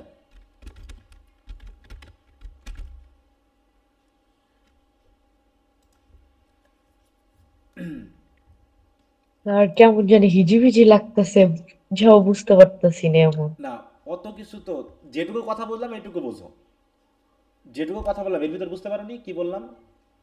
জি স্যার বুঝছি। স্যার অনেক ইনফরমেশন বাট খুবই গুরুত্বপূর্ণ। হ্যাঁ, এখন স্যার ব্যাপটিসিজম কি one kind of holy bath? সেটা বলতে পারো, হ্যাঁ হল, এটা তো অবশ্যই। হ্যাঁ, তাকে একটা চার্জ ইনক্লুড করানো তার একটা বিশুদ্ধি। সাইন, হ্যাঁ, যে পরিষ্কার, যে তার আগের সব পাপ কিছু ধুয়ে গেছে, সে যেহেতু এটা একটা সিম্বল আর কি, হ্যাঁ, সাইন, যে সে ক্রিশ্চিয়ানিটিতে যখন ইনক্লুড হয়েছে তার আগের সব কিছু সে ভুলে গেছে, সব পাপ কর্ম সে মুছে ফেলেছে, এখন সে চার্চ ইনক্লুড হয়ে চার্চের নিয়ম কানুন ফলো করে চলবে। এইটা মানে গোসল করানো মানে সব ধুয়ে মুছে পরিষ্কার করা, এটা একটা সাইন, একটা সিম্বল। এটা দেখো কনস্ট্যান্টিনোপলটা কি, হ্যাঁ আমি কিছু বললাম তো যে হিস্ট্রি পড়তে গেলে একটু হিজিবিজি মনে হবে, কিন্তু এর ভিতর থেকে বেসিক যে তত্ত্বগুলো সেগুলো তোমার মাথায় কিন্তু একসময় গুছিয়ে আসবে। বুঝতে পারছো? তুমি যদি নিয়মিত ক্লাসগুলো করো দেখবা যে একটা ধারাবাহিকতা তুমি পেয়ে যাবা, কারণ এর তো কোনো বই নাই ওইরকম ভাবে। অতএব তুমি যদি মনে করো হিজিবিজি বলে স্যার আমি ক্লাসে থাকবো না, তাহলে তোমার মাথার ভিতরে এগুলো কখনোই ঢুকবে না। কারণ এ পর্যন্ত যে কথাগুলো বললাম এগুলো কি কারো মাথায় ঢোকেনি? বেসিক কিছু তার ধারণা তৈরি হয়নি? ঢুকছে কিছু, মানে তুমি একটা গল্পের মতো পাবা, এটা হিস্ট্রিতে আশা করলে হবে না। কথা বুঝতে পেরেছো? আর ওটা করতে গেলে তাহলে আমাকে এখন ওই চার্চের তোমার করতে হবে। আমি তো অত কিছু কথা বলবো না, আমি জাস্ট আমার সাহিত্যবোধের জন্য যতটুকু প্রয়োজন আমি ততটুকুই বলবো, এর থেকে তো বেশি তো বলবো না। যে জিজাস ক্রাইস্ট কে, ক্রিশ্চিয়ানিটি কবে থেকে শুরু হলো, তাই তো, কিভাবে হলো, কোন শহর থেকে আসলো, এই কথাই বলবো, এর থেকে বেশি না তো। হ্যাঁ দেখো, Constantinople was an ancient city in modern day turkey. Turkey মানে কি, কোন দেশ? তুর্কি, তুরস্ক, তাই তো, তুর্কি। হ্যাঁ এইটা দেখো তুরস্কের, এবং সেটা এখন that is now known as Istanbul, সেটা এখন ইস্তাম্বুল নামে পরিচিত। It was the capital of Roman, Byzantine, Latin এবং অটোম্যান এম্পায়ার। এটা একটু খেয়াল রাখো, কারণ বাইজেন্টাইন কি জিনিস এটা নিয়ে কিন্তু কবিতা আছে, অনেক কথা আছে। Byzantine, Roman empire. এখন রোমান এম্পায়ার বলতে আমরা কোথাকার কেন্দ্র বলি বলো তো? রোমান এম্পায়ারের কেন্দ্র কোথায়, কোন দেশে জানো? ইতালিতে। হ্যাঁ ইতালিতে। দেখো সেটা ছিল কিন্তু আগে তুরস্কে, একটু খেয়াল করো। হ্যাঁ বলছে ইট ওয়াজ দ্য ক্যাপিটাল, ক্যাপিটাল ছিল হচ্ছে তুরস্কে, তুরস্কের ইস্তাম্বুলে। সেটা কেন চলে গেল ওই কনস্ট্যান্টিনোপলে? দেখো তাহলে রোমান, বাইজেন্টাইন, ল্যাটিন এবং অটোম্যান এম্পায়ারের ক্যাপিটাল ছিল হচ্ছে তুরস্কে, এবং তখন তার নামটা ছিল হচ্ছে কনস্ট্যান্টিনোপল, এখন নাম হচ্ছে ইস্তাম্বুল। এটা একটু খেয়াল করো। দেখো 324 এডি, 324 এডিতে Roman Empire Constantine founded the Constantine the First founded Constantinople on the city of দেখো বাইজান্টিয়াম। এখানে সে কনস্ট্যান্টিনোপল নামে একটা রাজধানী স্থাপন করলো, ঠিক আছে? এবং আর একটা বিষয় খেয়াল করলো, কবে এটার নামটা চেঞ্জ হয়ে গেল। এবং 330 এডিতে Constantinople was the capital of the Roman empire. এবং পুরো তাহলে 324-এ রোমান এম্পায়ার কনস্ট্যান্টাইন এটাকে, শহরটাকে প্রতিষ্ঠা করলো, এবং সেটাই 330-এ গিয়ে রাজধানী হয়ে গেল, রোমান এম্পায়ারের রাজধানী হয়ে গেল। এবং it was the capital of Byzantine Empire for দেখো 1100 ইয়ার্স। কিন্তু এই কনস্ট্যান্টিনোপল নামটা চেঞ্জ হয়ে, দেখো কনস্ট্যান্টিনোপল নামটা চেঞ্জ হয়ে পরবর্তীতে এটার যে চেঞ্জ হলো, এটা কেন হলো দেখো। বলছে ইন 1453 আমরা ওই যে ক্রুসেড যাই না, ক্রুসেড চিনো? ক্রুসেড শুনেছো? ক্রুসেডের নাম শুনেছো? ক্রুসেড কি জিনিস? ক্রুসেড এটা ছিল কি, ধর্মযুদ্ধ। ক্রুসেড, ঠিক আছে তো?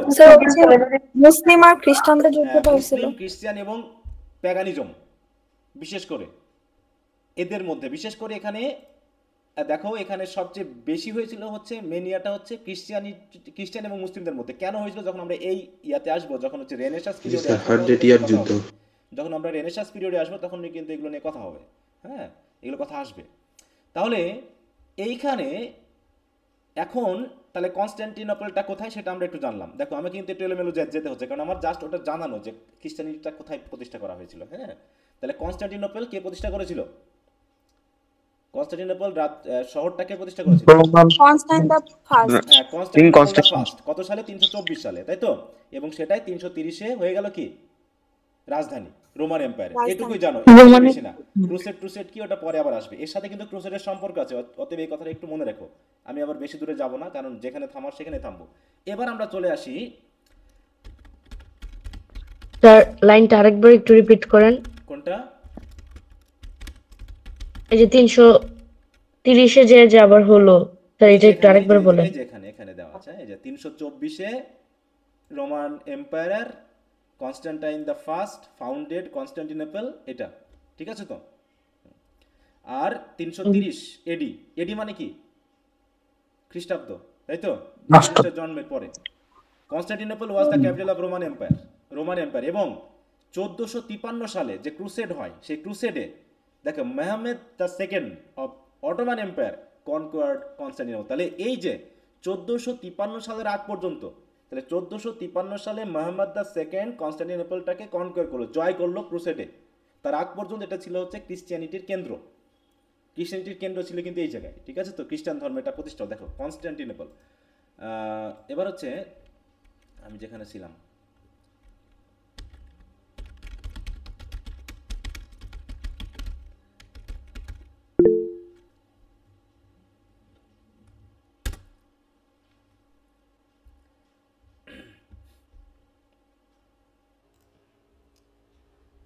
দেখো এই জায়গায় একটু খেয়াল করো।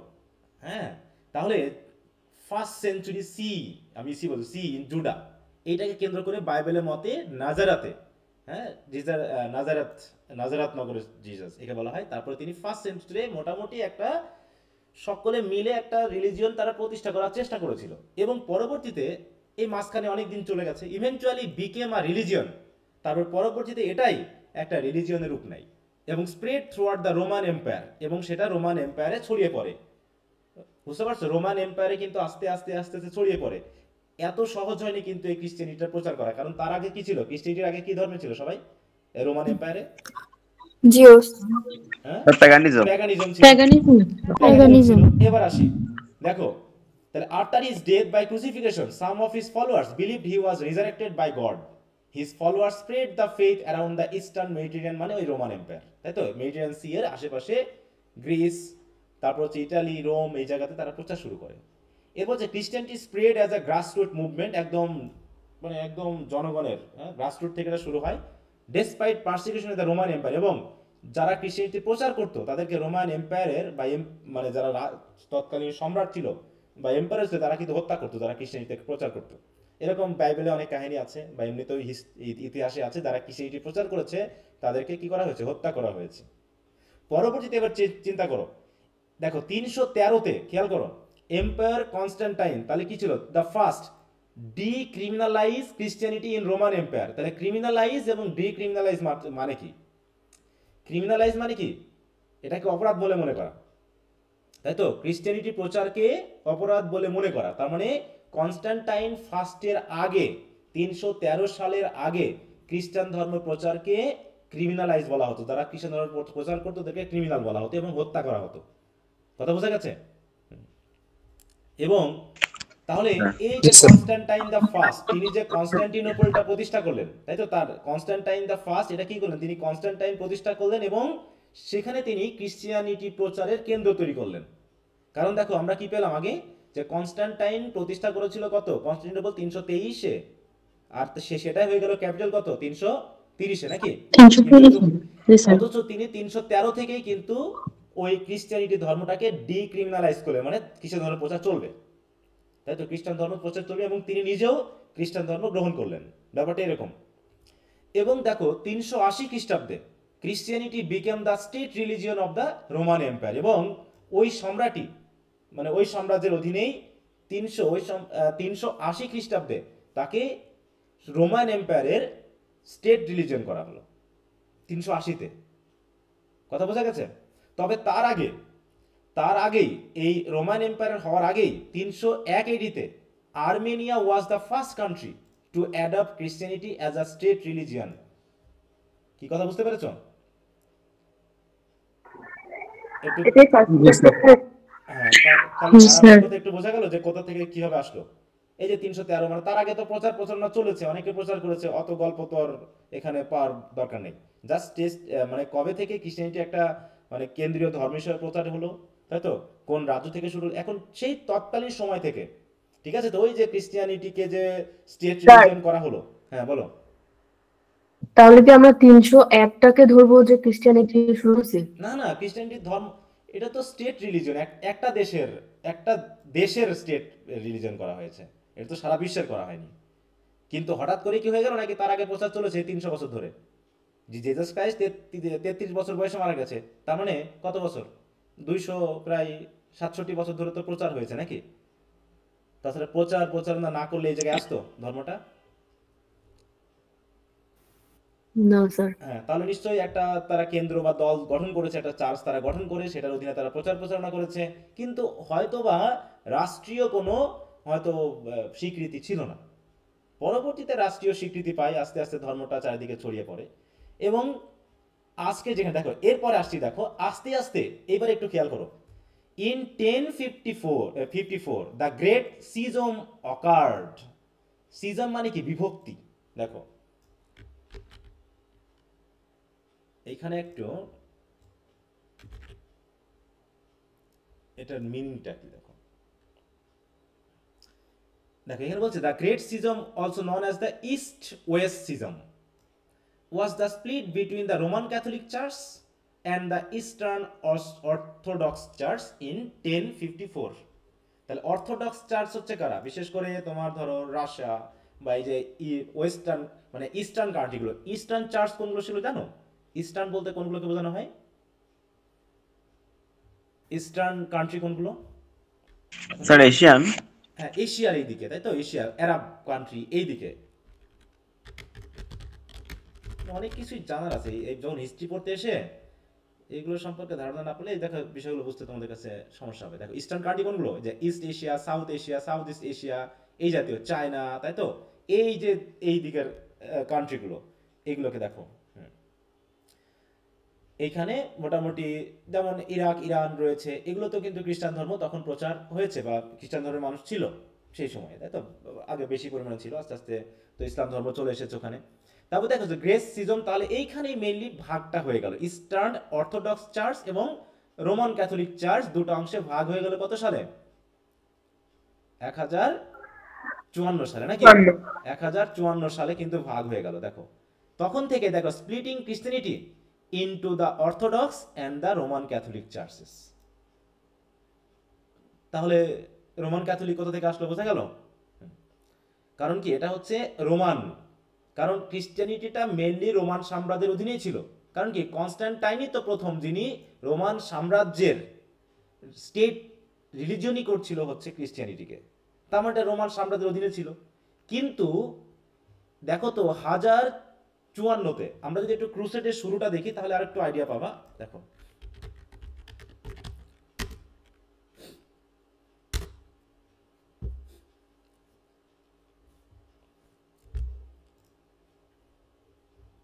এক্সাক্ট ইয়ারটা ওইভাবে বলা আছে কিনা দেখো।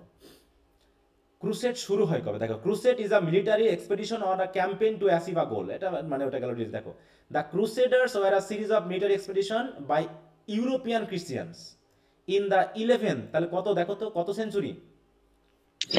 11th century। 11th সেঞ্চুরি মানে কি এই 1054 কি 11 এর মধ্যে পড়ছে না? জি স্যার। হ্যাঁ, আমরা কেমন করে গণনা করি? সেঞ্চুরি গণনা করি কেমন করে বলো তো? 1 থেকে 100 পর্যন্ত প্রথম সেঞ্চুরি। আচ্ছা মনে করো 1 থেকে 100, এটা বলবো কি ফার্স্ট সেঞ্চুরি, তাই তো? জি স্যার।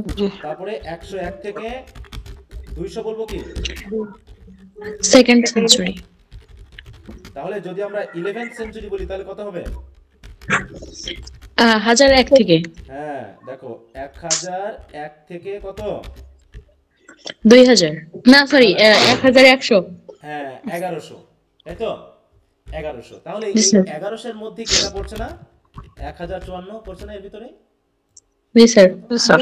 হ্যাঁ, তারপরে এই সময় থেকেই মেইনলি ওই যে বললাম যে ক্রুসেডের কারণে দুটো অংশ ভাগ, একটা ইউরোপিয়ান পার্ট হয়ে গেল, একটা ইস্টার্ন পার্ট হয়ে গেল। আর রোমান ক্যাথলিক চার্চের কেন্দ্র হয়ে গেল হচ্ছে এই যে দেখো কনস্ট্যান্টিনোপলের কিন্তু পতন হলো। কনস্ট্যান্টিনোপলের পতন হলে পারে সবাই তখন পালিয়ে গেল ইউরোপে। তাহলে এটা ছিল তুরস্কে, চিন্তা করো, তাহলে ক্রিশ্চিয়ানিটির কেন্দ্রটা ছিল কিন্তু তুরস্কে।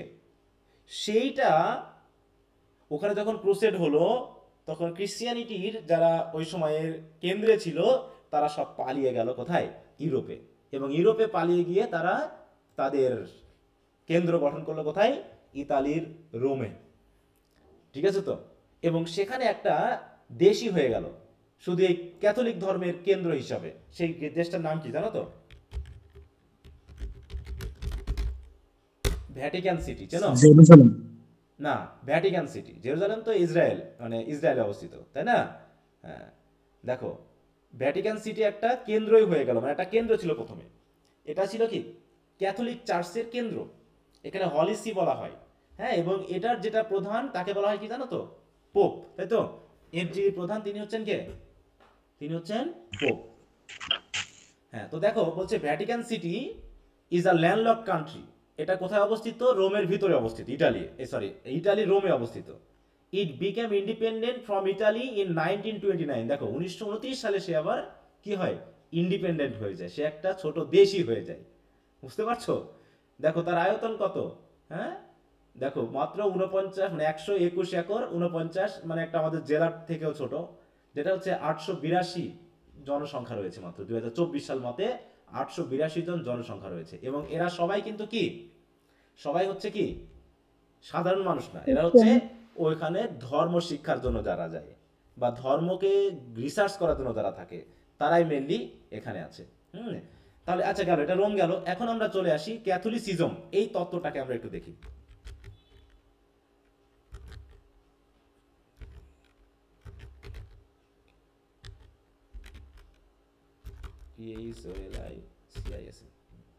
ক্যাথলিসিজমটা কি?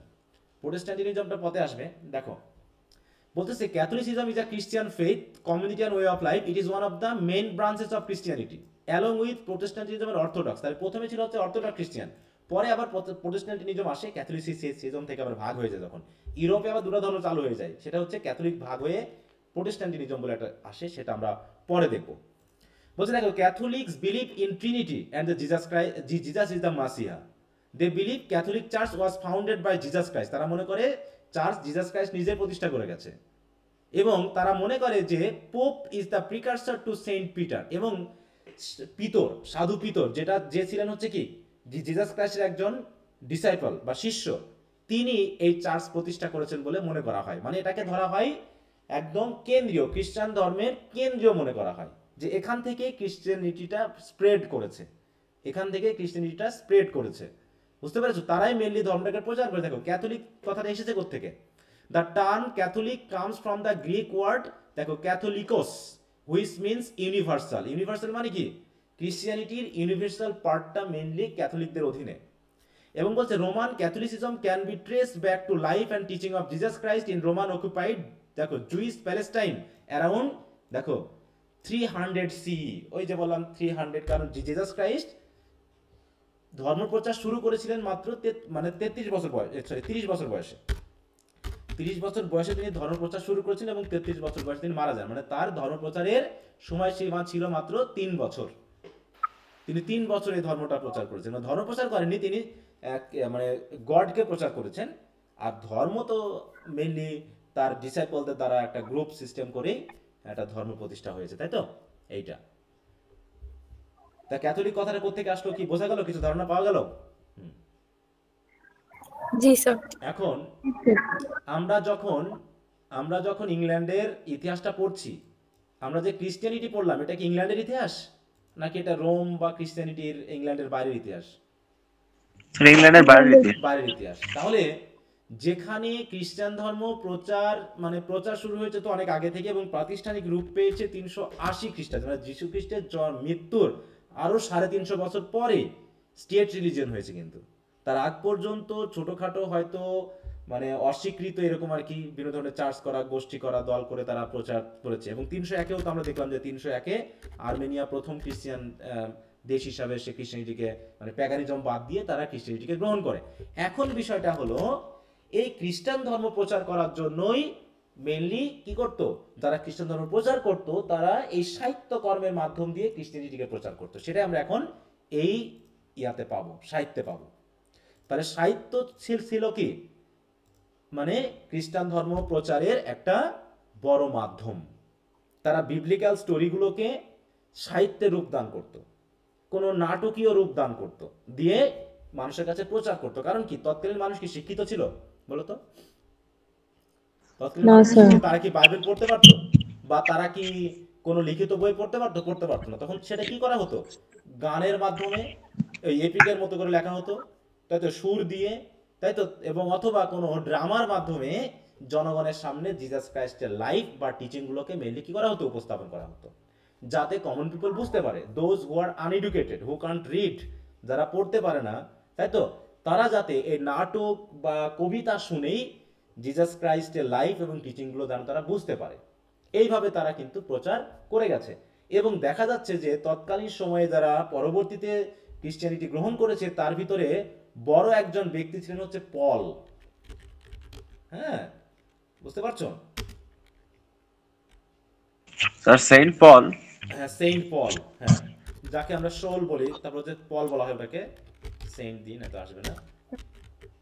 তিনি মেইনলি খ্রিস্টান ধর্ম প্রচারের জন্য বড় ধরনের ভূমিকা পালন করেন। ঠিক আছে, এই যে পল দ্য অ্যাপোস্টল, এটা বলতে চাইছিলাম। হ্যাঁ, দেখো তার নাম ছিল শোল, পরবর্তীতে পৌল হয়ে যায়। এই ব্যক্তি ক্রিশ্চিয়ানিটির মানে বলবো কি একদম কেন্দ্রে, ঠিক আছে তো, যে এর মাধ্যম দিয়ে চার্চ প্রতিষ্ঠা করা হয়েছে মেইনলি। তিনি একজন শক্তিশালী ব্যক্তি ছিলেন। তিনি কিন্তু একজন মানে কি বলবো মানে তিনি খ্রিস্টান ধর্মের একজন বড় ধরনের বিরোধী ছিলেন। যারা খ্রিস্টান ধর্ম প্রচার করতো তাদেরকে তিনি হত্যা করতেন, এমনও ছিল। ঠিক আছে, পরবর্তীতে তিনি একটা মানে মিরাক্লাস কারণে তিনি যা পরবর্তীতে ক্রিশ্চিয়ানিটি নিজে গ্রহণ করেন এবং তিনি প্রচার করা শুরু করেন। এবং বাইবেলের আমরা বলতে পারি যে অর্ধেকই, বাইবেলের অর্ধেক টিচিংই হচ্ছে এই পলের লেখা। ঠিক আছে তো, মানে পল তিনি যা বলেছেন তার দর্শনের মাধ্যমে যা কিছু পেয়েছেন সেটা এই খ্রিস্টের নিউ টেস্টামেন্টের বলা যায় যে অর্ধেকের বেশি। তো এবার আমরা চলে আসি তাহলে ক্রিশ্চিয়ানিটি এবং প্যাগানিজম। দেখো ক্রিশ্চিয়ানিটি আসার সাথে সাথে কি প্যাগানিজম হারিয়ে গেছে, এরকম যে হঠাৎ করে জাদুর মতো হারিয়ে গেছে এরকম কিছু? না স্যার, তার মানে প্যাগানিজম তো চলছেই, সাথে সাথে যারা প্রিচার, যারা ক্রিশ্চিয়ানিটি প্রচার করছে তারা কিন্তু পাশাপাশি খ্রিস্টান ধর্ম প্রচার করছে। তার মানে দুটা কিন্তু পাশাপাশি চলছে, এবং মারামারিও চলছে। কিন্তু এটা নিয়ে যুদ্ধ হয়েছে, হত্যা হয়েছে। হ্যাঁ, যে যেমন পেরেছে, মানে কি বলবো, যে যেখানে শক্তিশালী সে তার বিরোধী দলকে হত্যা করেছে, ধর্ম প্রচার করতে দেয়নি, তাই ইত্যাদি চলেছে। তো এই জন্য যেহেতু আমরা অ্যাংলো স্যাকশন পিরিয়ডটা পাচ্ছি 450 থেকে 1050 বা 60, তাই তো 1066, তাহলে এই সময়ে নিশ্চয়ই ধীরে সুস্থে ওই রোমান, তাই তো, প্রচারকদের মাধ্যম দিয়ে, ক্রিশ্চিয়ান প্রচারকদের মাধ্যম দিয়ে ইংল্যান্ডেও কিন্তু ক্রিশ্চিয়ানিটির প্রচার ধীরে ধীরে শুরু হয়েছে, কিন্তু সেখানে প্যাগানিজমের পরিমাণটা বেশি ছিল। তাই বলছে দেখো, the literature of this period falls naturally into two divisions. অতএব পরবর্তীতে আমরা দুটা ভাগে পাচ্ছি, একদল হচ্ছে প্যাগান রাইটার আর একদল হচ্ছে ক্রিশ্চিয়ান রাইটার। ফরবার মানে কি, যারা প্যাগান তারা কি করছে, তারা পোয়েট্রি লিখছে, সেগুলো কি নিয়ে, তাদের বিশ্বাস নিয়ে। তাই বলছে দেখো, the former represents the poetry which the Anglo Saxon probably brought with them in the form of oral sagas. মানে ওই যে অ্যাংলো স্যাকশনরা যখন জার্মান থেকে আসলো, তাই তো, জার্মান তিনটা ট্রাইব হিসাবে, তখন তারা খ্রিস্টান ছিল না, তখন তারা প্যাগান ছিল। অতএব প্যাগান বিশ্বাসেই তারা তাদের যা কিছু তাদের বিশ্বাসে ছিল, তারা তাদের গান বা স্যাগার মাধ্যমে যা কিছু পেয়েছিল সেগুলো নিয়ে তারা কবিতা লেখা শুরু করলো। সেগুলো ছিল কি crude material out of which literature was slowly developed on English soil. মানে মেইনলি প্যাগানিজম থেকে ইংরেজি সাহিত্যটা আস্তে আস্তে উন্নতি লাভ করেছে। অন্যদিকে দ্য লেটার মানে কি, মানে ক্রিশ্চিয়ান রাইটার, এটা the letter represent the writing developed under teaching of the monks মানে কি, ওই যে সেন্ট, তাই তো, যারা খ্রিস্টান ধর্ম প্রচার করছে। After the old pagan religion had vanished, তার মানে প্যাগান রিলিজিয়ন ভ্যানিশ হতে হতে ক্রিশ্চিয়ান মংরা তাদের টিচিংকে, তাই তো, টিচিংকে রিটেনের উপায়ে দেওয়ার জন্য যে সাহিত্যকর্ম শুরু করে সেটা তাদের মাধ্যমে শুরু হয়। But while it still written its holds on life and language of the people. একটা জিনিস খেয়াল করো, কোনো একটা মানুষ মনে করো তার বয়স হচ্ছে 30, সে মনে করো একটা ধর্মে ছিল, সে যদি অন্য ধর্মে কনভার্টেড হয়, তার চিন্তা ভাবনা কি সরাসরি চেঞ্জ হয়ে যাবে পুরোপুরি? বলো তো, চেঞ্জ হবে? চেঞ্জ হবে না, তাই না? তাই বলছে যারা মোটামুটি মনে করো ক্রিশ্চিয়ানিটি গ্রহণ করেছে, কোনো পরিবার হয়তো সপরিবার মিলে ক্রিশ্চিয়ানিটি গ্রহণ করেছে, কিন্তু তাই বলে কি তাদের প্যাগান বিলিফ, তাদের প্যাগান অভ্যাস কি মানে চলে গেছে? বলো, সংস্কৃতি থেকে যাবে। হ্যাঁ, থেকে যাবে। তার মানে যেমন আমরা যদি বলি ক্রিশ্চিয়ানিটি আমাদের এই এশিয়া মহাদেশের ক্ষেত্রে বিশেষ করে ক্রিশ্চিয়ানিটিটা প্রচার হয় কলকাতা কেন্দ্রিক। ফোর্ট উইলিয়াম কলেজ এখানে প্রতিষ্ঠা করা হয়েছিল এবং সেখানে একটা বাংলা বিভাগ করা হয়। উইলিয়াম কেরি ছিলেন সেই বিভাগের প্রধান এবং উইলিয়াম কেরি প্রধানত ছিলেন হচ্ছে ধর্মপ্রচারক এবং বলা হয় বাংলা সাহিত্যের আধুনিক যুগ শুরুই হয়েছে এই উইলিয়াম কেরির যে ধর্ম প্রচারের জন্য সুসমাচার বই লেখার ক্ষেত্রে। দেখো, বাংলা সাহিত্যের ক্ষেত্রেও যে আধুনিকতার ছোঁয়া সেটাও কিন্তু খ্রিস্টান ধর্ম প্রচারের জন্য যে বইগুলো লেখা হয়েছিল, মানে সেটা ছিল কি ইংরেজিতে বা ল্যাটিন ভাষায়, সে ল্যাটিন বা ইংরেজিকে তিনি কি করলেন, বাংলায় ট্রান্সলেট করলেন। ট্রান্সলেট করার মাধ্যমে তিনি বাংলাতে প্রচার করলেন। এই জন্য উইলিয়াম কেরির বইটা হচ্ছে এই বাংলাদেশের প্রেক্ষাপটে নিউ টেস্টামেন্টের একটা কেন্দ্র বলা যায়, মানে মূল সোর্স। এবং তিনি বাংলা শিখবেন বলে ওখানে তিনি একটা বাংলা বিভাগই তৈরি করলেন এবং এই ভারতেরই একজন ব্যক্তিকে তিনি তার বাংলা শেখার টিচার হিসাবে গ্রহণ করলেন। তাহলে তিনি বাংলা শিখলেন, শেখার পরে তিনি বাইবেল ট্রান্সলেট করলেন এবং বাংলা, এবং বলা হচ্ছে গদ্য সাহিত্যের শুরুই বাংলা সাহিত্যের ওইখান থেকে। তাহলে মোটামুটি যে কোনো সাহিত্যে যদি আমরা একটু প্রথম দিকে খেয়াল করি, সেটা আরবীয় সাহিত্য হোক, সেটা গ্রিক সাহিত্য হোক, তারপর হচ্ছে সেটা যদি ক্রিশ্চিয়ান রিলিজিয়ন হোক, সেটা যেটাই হোক না কেন, দেখবা যে প্রত্যেকটা ওই ধর্ম প্রচারক বা নীতি নৈতিকতা প্রচারের কেন্দ্র হিসাবে মেনলি সাহিত্যেরটা শুরু হয়েছে। তাই বলছে দেখো যে তারা ক্রিশ্চিয়ানিটি গ্রহণ করলেও প্যাগানিজম হারিয়ে গেল, সেই প্যাগান বিলিফ বা ল্যাঙ্গুয়েজ তখনও কিন্তু তাদের ভিতরে থেকেই যায়।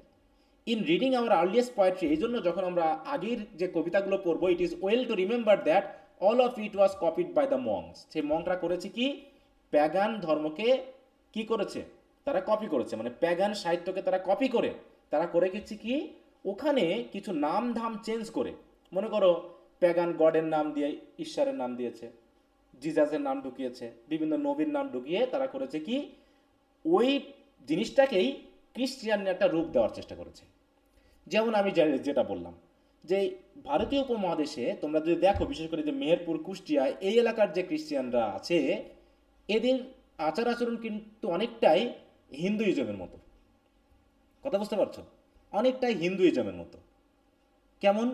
প্রথমত ক্রিশ্চিয়ান চার্চগুলোতে কীর্তন করা হয়, কিন্তু ক্রিশ্চিয়ানিতে কিন্তু কীর্তন নেই।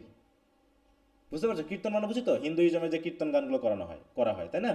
হিন্দু ধর্মে যারা আছো তোমরা বুঝবা যে কীর্তন কি বলো তো, এটা তো গান না? হ্যাঁ, সেটা ওই যে গান বলে সারা রাত ধরে, হ্যাঁ, মানে সারা রাত ধরে, হ্যাঁ, ওই জাতীয়, মানে ধর্ম প্রচারের উদ্দেশ্যে তখন করেছে কি। দেখো, আমাদের এখনও এরকমভাবে কীর্তন আছে প্রচলিত, যেগুলো ওই হিন্দুইজম থেকেই গ্রহণ করা। ওখানে কি করা হয়েছে, হিন্দুইজমের যে সকল দেবদেবীর নামগুলো আছে ওগুলোকে চেঞ্জ করে ওই ক্রিশ্চিয়ানিটির বিষয়গুলোকে ঢুকিয়ে ওই কীর্তনগুলো ওই সুরেই ওই কথাই আছে, শুধু নামগুলো চেঞ্জ করে তারা কিন্তু ব্যবহার করছে। এমনকি বিয়েতে ক্রিশ্চিয়ান চার্চগুলোতে, বিশেষ করে ক্যাথলিসিজমে এখনও সিঁদুর ইউজ করা হয়।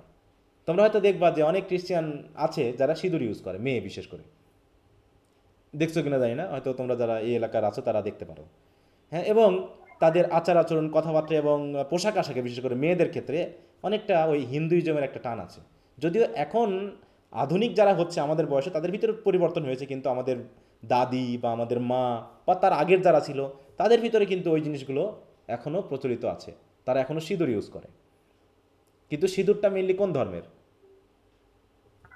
হিন্দু ধর্মের। তার মানে ওই যে তারা হিন্দুইজম থেকে ক্রিশ্চিয়ানিটি গ্রহণ করেছে, করে তারা কিন্তু পুরোপুরি ক্রিশ্চিয়ানিটির যে ধারাবাহিকতা সেটা গ্রহণ না করে তারা ক্রিশ্চিয়ানিটি হয়তো ধর্মভিত্তিক যে চার্চ ভিত্তিক যে কার্যক্রম সেগুলো গ্রহণ করছে, কিন্তু জীবনধারা কিন্তু ওই হিন্দুইজমের যেমনটা ছিল তেমনই কিন্তু হয়ে আছে। তাই বলছে দেখো, seems to have been more or less alter to give it a religious colouring. দেখো, তারা ওই প্যাগানিজমের আর্লিয়াস্ট পোয়েট্রিগুলোকে তারা স্টাডি করেছে, স্টাডি করার মাধ্যমে সেগুলোকে একটু কপি করে কিছুটা রিফর্ম করে ক্রিশ্চিয়ান রিলিজিয়নে কালার দেওয়ার চেষ্টা করা হয়েছে। ঠিক আছে? এই জন্য দেখবা যে তৎকালীন সময়ের সাহিত্যকর্মের মধ্যে ওই প্যাগানিজমের ধারাও আছে, ওই ক্রিশ্চিয়ানিটির ধারাও ওর ভিতরে যুক্ত আছে। হ্যাঁ, এবং আরেকটা জিনিস বলা হচ্ছে যে খ্রিস্টান ধর্মের এই যে বিভিন্ন ধরনের তোমার যে ধর্মীয় উৎসবগুলো আছে, এই উৎসবের অনেক কিছুই ওই প্যাগানিজমের কিছু ধর্মের সাথে রিলেটেড, মানে প্যাগানিজমের কালচারের সাথে রিলেটেড। তোমরা যদি ইস্টার সানডে নিয়ে স্টাডি করো, দেখবা যে এই যে তত্ত্বটা এসেছে, যে রিজারেকশনের যে তত্ত্বটা, এই তত্ত্বটা কিন্তু প্যাগানিজমের তত্ত্ব থেকে আসা। ঠিক আছে, প্যাগানিজমের তত্ত্ব থেকে, বিশেষ করে ফিংসের নাম শুনছি আমরা, ফিংস ইডিপাস রেক্স ছিল, কিন্তু ইডিপাস রেক্স একটু আলাদা। ফিংস হলো সে কখনো মরে না, ঠিক আছে, তো সে মরে না, মানে মরে গেলেও সে বলছে তার রিজারেকশন হয়। মানে রিজারেকশন হয় কিভাবে বলছে, তার যখন বয়স হয়ে যায় তখন সে কি করে জানো, সে আগুনে লাফ দেয়, আগুনের লাফ দিলে সে পুড়ে যায়, পুড়ে গিয়ে আবার সে নতুন করে আবার, এটা কি ওইটা আসতেছে নাকি,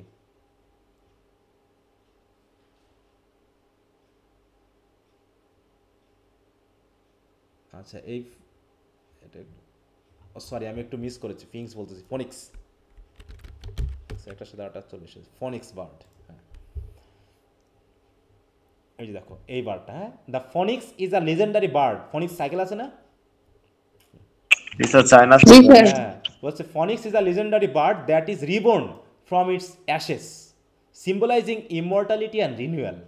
দেখো, it is associated with the sun and has origin in Greek mythology. এটা গ্রিক মিথোলজির একটা ব্যাপার।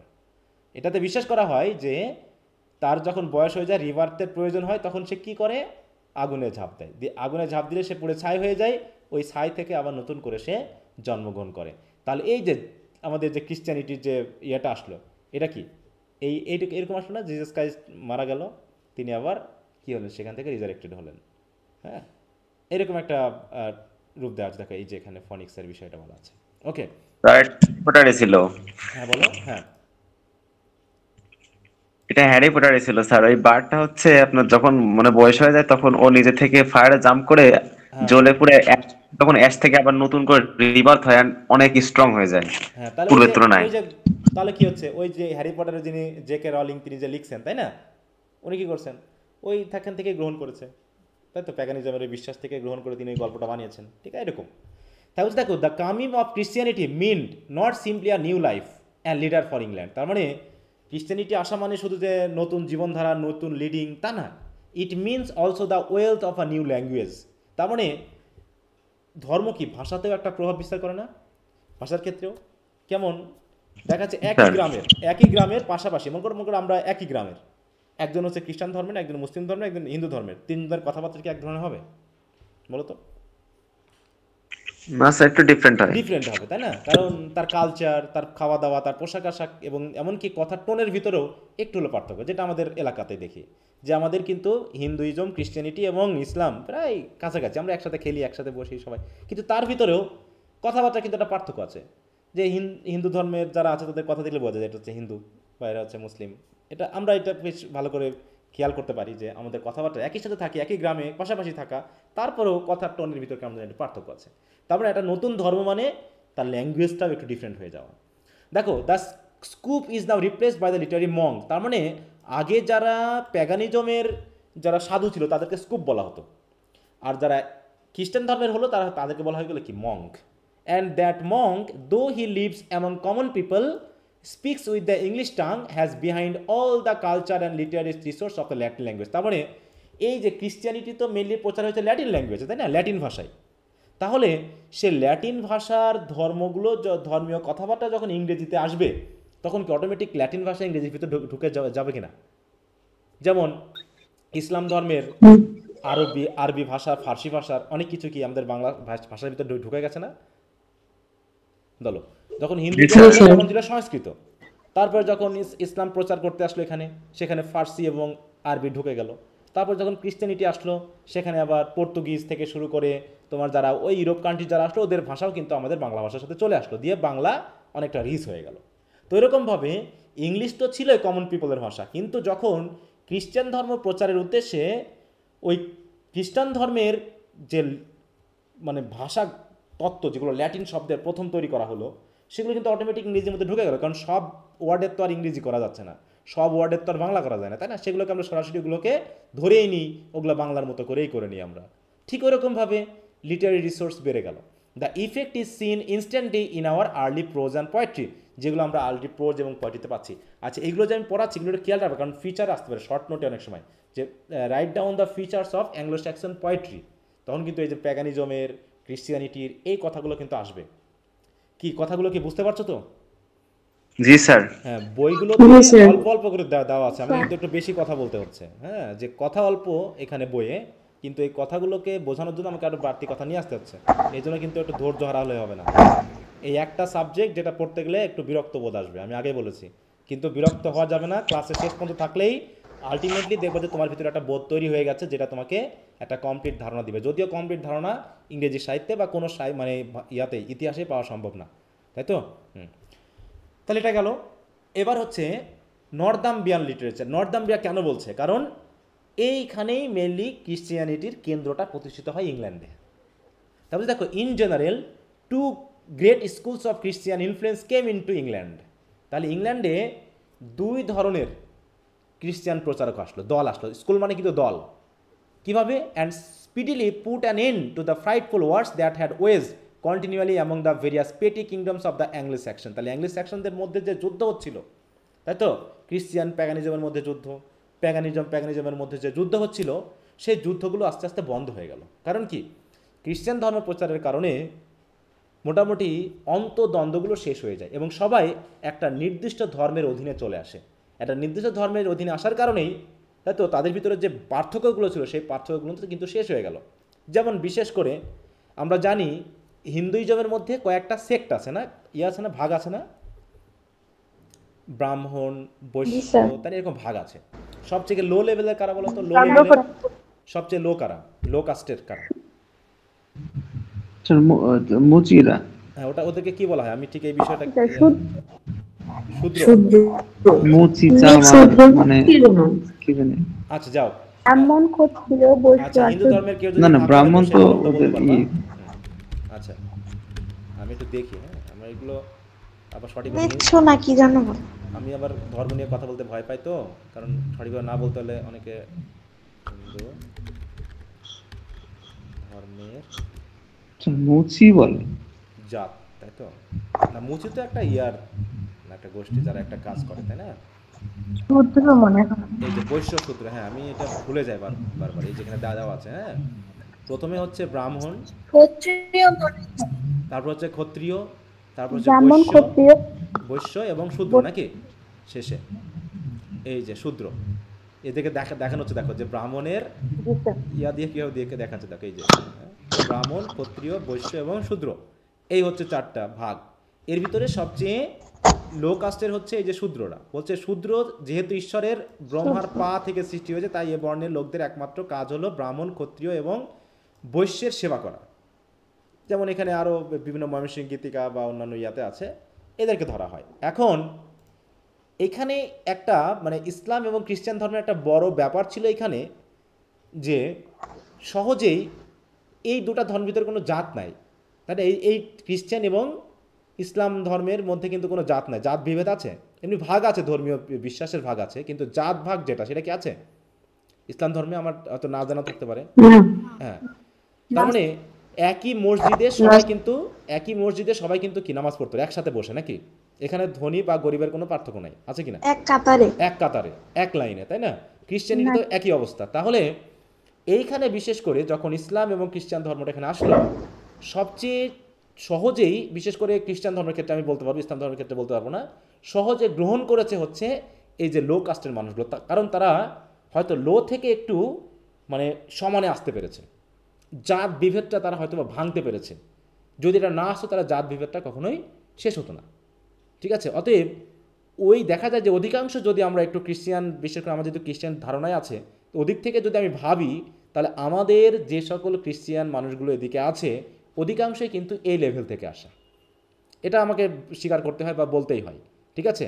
হ্যাঁ, অবশ্যই এর ভিতরে অনেকে উঁচু লেভেলেরও ছিল, কিন্তু অধিকাংশ ক্ষেত্রে দেখা যাচ্ছে যে এই লেভেলের। তার মানে তোমাকে বুঝতে হচ্ছে যে কি হচ্ছে, যে ওই যে মানে কি বলবো, যেগুলো ছিল খুবই পেটি, বা হচ্ছে অনেক ছোট লেভেলের, সেগুলো কি হচ্ছে আস্তে আস্তে উপরে উঠে আসছে। হ্যাঁ, এরপর দেখো তাহলে বললাম কি দুই ধরনের স্কুল ক্রিশ্চিয়ান ইনফ্লুয়েন্স কিন্তু ইংল্যান্ডে এসেছে।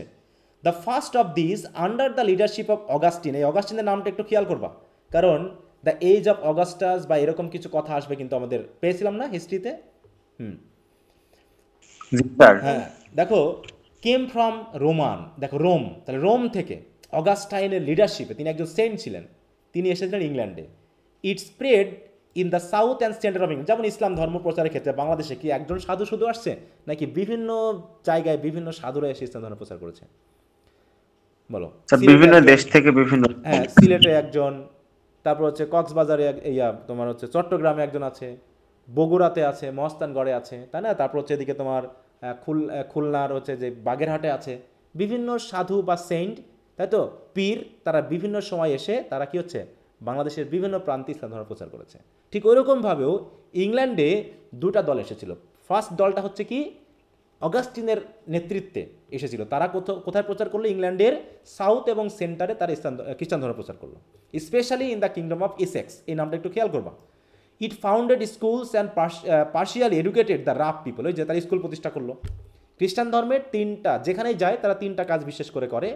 প্রথমত তারা একটা চার্চ প্রতিষ্ঠা করে, এবং চার্চের অধীনে তারা প্রথমত একটা স্কুল প্রতিষ্ঠা করে, সেখানে তারা একটা ক্লিনিক বা হসপিটাল প্রতিষ্ঠা করে, সেখানে একটা বোর্ডিং স্কুল করে। ঠিক আছে, তো এই তিনটা জিনিস মেনলি করে। তোমরা যেখানেই দেখবা যে বাংলাদেশের প্রেক্ষাপটে প্রাইমারি স্কুলগুলো প্রধানত দেখবা যে বিভিন্ন শহরের প্রথম স্কুলগুলোই ছিল হচ্ছে এই চার্চের অধীনে, প্রথম আধুনিক যে শিক্ষা ব্যবস্থার অধীনে।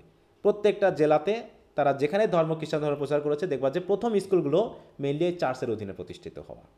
তার মানে এরকম তারা যেখানেই গেছে তারা কি করেছে, তারা স্কুল প্রতিষ্ঠা করেছে এবং ওই অশিক্ষিত মানুষগুলোকে তারা শিক্ষিত করার চেষ্টা করেছে। But it produce no lasting literature, কিন্তু যেহেতু ধর্মপ্রচার তো আর সাহিত্যের কাতারে খুব বেশি শক্তিশালী প্রভাব বিস্তার করতে পারে না, সরাসরি ধর্মপ্রচারগুলো, সেগুলো যদি মোরালিটি বা অন্যান্য চরিত্রের মাধ্যমে হয় সেগুলো আমরা পাবো। যেমন আমরা যে তোমার যে এলিজাবেথের এজে যখন ঢুকবো তখন দেখবো যে বিশেষ করে ড্রামা, যেগুলো বাইবেলকে কেন্দ্র করে, বাইবেলের গল্পগুলোকে কেন্দ্র করে তারা ড্রামা লিখছে পরবর্তীতে, তাই না? এই জন্য এখান থেকে আমরা একটু ভালো করে বোঝার চেষ্টা করব। The other under the leadership of the saintly Aidan, তাহলে প্রথমজন আসলো কোথা থেকে? সরাসরি রোম থেকে, নাম ছিল হচ্ছে কি সেন্ট অগাস্টিনের অধীনে। আর একজন আসলো দেখো এইডেন কেম ফ্রম আয়ারল্যান্ড, তার মানে আয়ারল্যান্ড হয়ে ইংল্যান্ডে ঢুকলো। তাহলে একদল গিয়েছিল প্রচার করতে রোম থেকে আয়ারল্যান্ডে, তারপরে আয়ারল্যান্ড থেকে তারা ঢুকলো কোথায়? ইংল্যান্ডে, তাই তো? বলছে which country had been for centuries a centre of religion, কারণ ইংল্যান্ডের আগেই আয়ারল্যান্ডেই খ্রিস্টান ধর্মটা মেনলি প্রচারিত হয়েছিল। And education for all western Europe, এবং এই খ্রিস্টান রিলিজনের অধীনে আয়ারল্যান্ডেই মেনলি ওয়েস্টার্ন ইউরোপের শিক্ষা প্রচারের ক্ষেত্রে তারা বড় ধরনের ভূমিকা প্রচার করেছে। এরপর হচ্ছে দেখো the monks of the school labour chiefly in Northumbria, তাহলে এখানকার যে মংকরা ছিল বা সেন্টরা ছিল তারা কি করলো? নর্দাম্ব্রিয়াতে তারা কি করলো? ব্যাপক পরিমাণে পরিশ্রম করলো শিক্ষা এবং ধর্ম দুটাকে প্রচার করার জন্য। And to their influence we owe all that is best in Anglo Saxon literature, অতএব অ্যাংলো স্যাকশন লিটারেচারে বেস্ট বলে যা ছিল তা মেনলি এই নর্দাম্ব্রিয়াতে যে মঙ্কেরা ধর্ম প্রচার করেছে, শিক্ষা প্রদান করেছে, তাদের কাছ থেকে এসেছে অ্যাংলো স্যাকশন পিরিয়ডের বেস্ট রাইটিংগুলো। It is called the Northumbrian school. It is দেখো it is centre its centre was the monasteries and abbey. আমরা টিনটা অ্যাবি পড়েছি না উইলিয়াম ওয়ার্ডসওয়ার্থের? এই অ্যাবি কি জিনিস? তাহলে অ্যাবি হচ্ছে কি? ওই যে অ্যাবি মানে চার্চ, হ্যাঁ চার্চ, তাই তো, বা ধর্মীয় কেন্দ্র। সে মোনাস্টারি বা অ্যাবি তারা সৃষ্টি করেছিল, such as Jarrow and Whitby, and its three great names are দেখো বেড, কেডমন অ্যান্ড কিনেউলফ। তার মানে এই যে ক্রিশ্চিয়ান সাহিত্য শুরু হওয়ার পর দেখো ক্রিশ্চিয়ান সাহিত্যের পূর্বে আমরা কি কোনো নাম পেয়েছি? প্যাগানিজমের কোনো ব্যক্তির নাম পেয়েছি? রাইটারের নাম পেয়েছি অ্যাংলো স্যাকশন পিরিয়ডে? সবাই কিন্তু অ্যানোনিমাস, আমরা কিন্তু ওদের কোনো নাম পাই নাই। কিন্তু যখন ক্রিশ্চিয়ান সাহিত্য শুরু হলো তখন আমরা বিশেষ করে এই তিনটা নাম পাচ্ছি, বেড, কেডমন এবং কিনেউলফ। এই জায়গা থেকে কিন্তু আমাদের ব্রিফ কোশ্চেন ভালোই আসে এবং শর্ট কোশ্চেন আসে, এই জায়গাটা খেয়াল রাখবো। তার প্রথমে হচ্ছে দেখো বেড, ভেনারেবল বেড। হ্যাঁ, ভেনারেবল বলা হচ্ছে কেন? ভেনারেবল মানে বুঝো তো? ভেনারেবল মানে কি? অনারেবল, খুবই শ্রদ্ধার, পাত্র বা শ্রদ্ধেয়। শ্রদ্ধেয়, হ্যাঁ, বা যেহেতু তাই বলতে দেখো venerable Bede as he is called, যেমনটা তাকে ডাকা হয়ে থাকে, our first great scholar and the father of our English learning. খেয়াল রাখো এই জায়গায় যেখানে দাগিয়ে রাখবা, the father of our English learning. ঠিক আছে, আমাদের কাজ কিন্তু অলরেডি শুরু হয়েছে, এখান থেকে ব্রিফ শর্ট এরকম করে আসবে, একটু খেয়াল রাখবা। Road almost exclusively in Latin, তিনি আবার ল্যাটিনে লিখতেন, তার মানে তিনি ইংরেজিতে লেখেননি, তিনি লিখছেন কিসে? ল্যাটিনে। His last work the translation of the gospel of John, এই যে দেখো গোসপেল অফ জন কি বলো তো, বাইবেলের না ঘটনাটা? গোসপেল অফ জন বলা হচ্ছে ক্রিশ্চিয়ানিটিতে 4টা গোসপেল আছে। দেখো ক্রিশ্চিয়ানিটির নিউ টেস্টামেন্টে 4টা গোসপেল আছে। 4টার ভিতরে কি গোসপেল কি একটা ভাগ? বলো। বলতেছি স্যার 4টার ভিতরে গোসপেল কি একটা? দেখো এই যে এখানে বলা হচ্ছে, হ্যাঁ, গোসপেল অফ গোসপেল অর্থ কি ভাগ? না, গোসপেল অর্থ হচ্ছে, গোসপেল মিনিং হচ্ছে সুসমাচার। গোসপেলের মিনিংটা হচ্ছে গুড নিউজ, এরকম আর কি। দেখো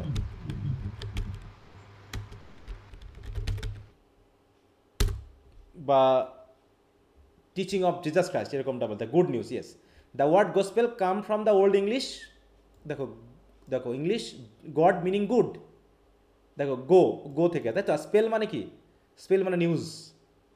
দেখো এই যে তাহলে হচ্ছে গোসপেল এই শব্দ থেকে। In Christianity the term good news refer to the story of স্বর্গীয় বার্তা বা, হ্যাঁ, জিজাস ক্রাইস্ট। যে মূল কথা হলো জিজাসের টিচিং, তার জীবন, তাই তো, তার প্রচার, এইগুলোকে নিয়ে গোসপেল বলা হয়। আর এই গোসপেল মেনলি হচ্ছে ম্যাথিউ, মার্ক, লুক এবং জন, এই 4জনই ছিল কিন্তু তার ডিসাইপল, বা তার হচ্ছে ছিলেন, হচ্ছে শিষ্য ছিলেন, সাহাবী ছিলেন। তারাই মেনলি এই গোসপেলটাকে প্রচার করে। ঠিক আছে তো? তো তিনি কোনটা কি করছেন? গোসপেল অফ জন, এইটাকে তিনি ট্রান্সলেট করছেন। এই যে গোসপেল অফ জনটাকে তিনি মেনলি ট্রান্সলেট করেছেন। তাহলে দেখো ইনটু অ্যাংলো সেকশন, তাহলে ল্যাটিন থেকে তিনি আবার অ্যাংলো সেকশনে ট্রান্সলেট করলেন। অ্যাংলো সেকশন ল্যাঙ্গুয়েজ, আমরা ইংলিশ কিন্তু এখনো পাই নাই, হ্যাভিং বিন আনফর্চুনেটলি লস, কিন্তু এটা আমরা হারিয়ে ফেলি। Much to our regret there is his books and the story of his gentle heroic life must be excluded from. আচ্ছা গেল, এগুলো আমাদের দরকার নেই। দেখো এইখানে কি বলা হচ্ছে, তার পরবর্তীতে দেখো, এবং পরবর্তীতে তিনি আরও বেশি নাম্বার লিখছেন, হচ্ছে ওভার 14 নাম্বার, তার কাজ ছিল 14 নাম্বার, যেগুলো নলেজের, দেখো cover the whole field of human knowledge in his day, মানে তৎকালীন সময়ের, and were so admirably written that they were widely copied as text book rather manuscripts in nearly all the monastery schools of Europe. তারপর ইউরোপে যত মোনাস্টারি school হয়েছিল সব এই বেডের লেখা বইগুলোকে তারা সেখানে টেক্সট বুক হিসাবে ব্যবহার করছিল। তার ভিতরে সবচেয়ে গুরুত্বপূর্ণ বইটা একটু খেয়াল রাখবো, the work most important to us is the ecclesiastical history of the English people. এখন শব্দটার কোন ওয়ার্ডটা তোমাদের কাছে অপরিচিত বলো? ইক্লেসিয়াস্টিক্যাল নাকি? ইক্লেসিয়াস্টিক্যাল এটার মানে কি? এটা হচ্ছে বিবলিক্যাল বা ধর্ম রিলেটেড। দেখো ইক্লেসিয়াস্টিক্যাল, এটার মানে হচ্ছে relating to the Christian church or it clergy, মানে চার্চ এবং ক্লার্জি রিলেটেড। তার মানে কবে চার্চ প্রতিষ্ঠা হয়েছে, সেই চার্চের প্রধান কে ছিল, তারপরে প্রধান কে ছিল, তারপরে প্রধান কে ছিল, কারা কীভাবে প্রচার করছে, এই বিষয় নিয়ে হিস্ট্রি, মানে এটাও ধর্মের সাথে রিলেটেড। তার মানে ইংরেজি সাহিত্যের অ্যাংলো সেকশন পিরিয়ডের প্রথম সাহিত্যকর্ম শুরু হয়েছে কিসের উপর ভিত্তি করে? ধর্মের উপর ভিত্তি করে, তাই তো? ধর্মের উপর ভিত্তি করে। It is fascinating history to read even নাও, এবং এটা এখনও খুব ফ্যাসিনেটিং, এখনও পড়লে বলছে with curious combination of accurate scholarship and immense credibility. তো যাই হোক বলতেছে, in all strictly historical matters bed is a model, every non authority on the subject from, এগুলো আরও বলছে, ওগুলো আমাদের অত দরকার নেই। দেখো কিছু কিছু জায়গায় আমরা বাদ দিয়ে পড়বো, যেগুলো আমাদের অত, জাস্ট আমরা বেডকে চিনলাম, তিনি হচ্ছেন, তার বইটা হলো কি ইংলিশিয়াল হিস্ট্রিক্যাল অফ ইংলিশ পিপল, আর হচ্ছে তিনি গসপেল অফ জন কি করেছেন, ট্রান্সলেট করে তিনি অ্যাংলো সেকশন ভাষাতে নিয়ে এসেছেন, এবং তাকে কি নামে বলা হয়ে থাকে? ভেনারেবল বেড, এবং তাকে বলা হয়ে থাকে ফাদার অফ ইংলিশ লার্নিং। ঠিক আছে, এই কথাগুলো একটু ভালো করে খেয়াল করবা। এরপর আমরা চলে আসবো কেডমন। কেডমনটাকে আরেকজনের নাম, তাই তো? দেখো, now must to him the master of heaven, দেখো মাস্টার অফ হেভেন বলা হচ্ছে। হ্যাঁ, মাস্টার অফ হেভেন কে? The mighty of the maker, the deeds of the father, মানে গডকে বোঝানো হচ্ছে, the thought of his heart, তিনি হচ্ছে লর্ড, হ্যাঁ, he Lord everlasting establish of old মানে old the source of wonders, তিনি করলেন কি দেখো, ক্রিয়েটার হলি থিংস ইত্যাদি ইত্যাদি, তো এগুলো তিনি লিখেছেন, এই কথাগুলো লিখেছেন কে, এ হচ্ছে ক্যাডমন, হ্যাঁ। তাকে বলা হচ্ছে এই জায়গা থেকে, যদি আমরা কিন্তু বাদ দিয়ে পড়ছি, ভালোভাবে একটু খেয়াল করবা, বই যেহেতু সাথে আছে তোমাদের আর ভিডিওটাও থাকবে, তোমরা ওই জায়গাগুলো পড়বা, সব পড়ার দরকার নেই। বলছে দেখো, in Beowulf and the fragments of our earlier poetry were brought in to England, then the hymn given above is the first verse of all native English song. তার মানে হিম মানে কি বলতো, হিম বলতে কি বুঝি আমরা ফার্স্ট ইয়ারে পেয়েছিলাম এই কথাটা, creation of the world, religious song, হ্যাঁ রিলিজিয়াস সং, তাই তো, হ্যাঁ কোরাস টাইপের রিলিজিয়াস সং হিম বলা হয়।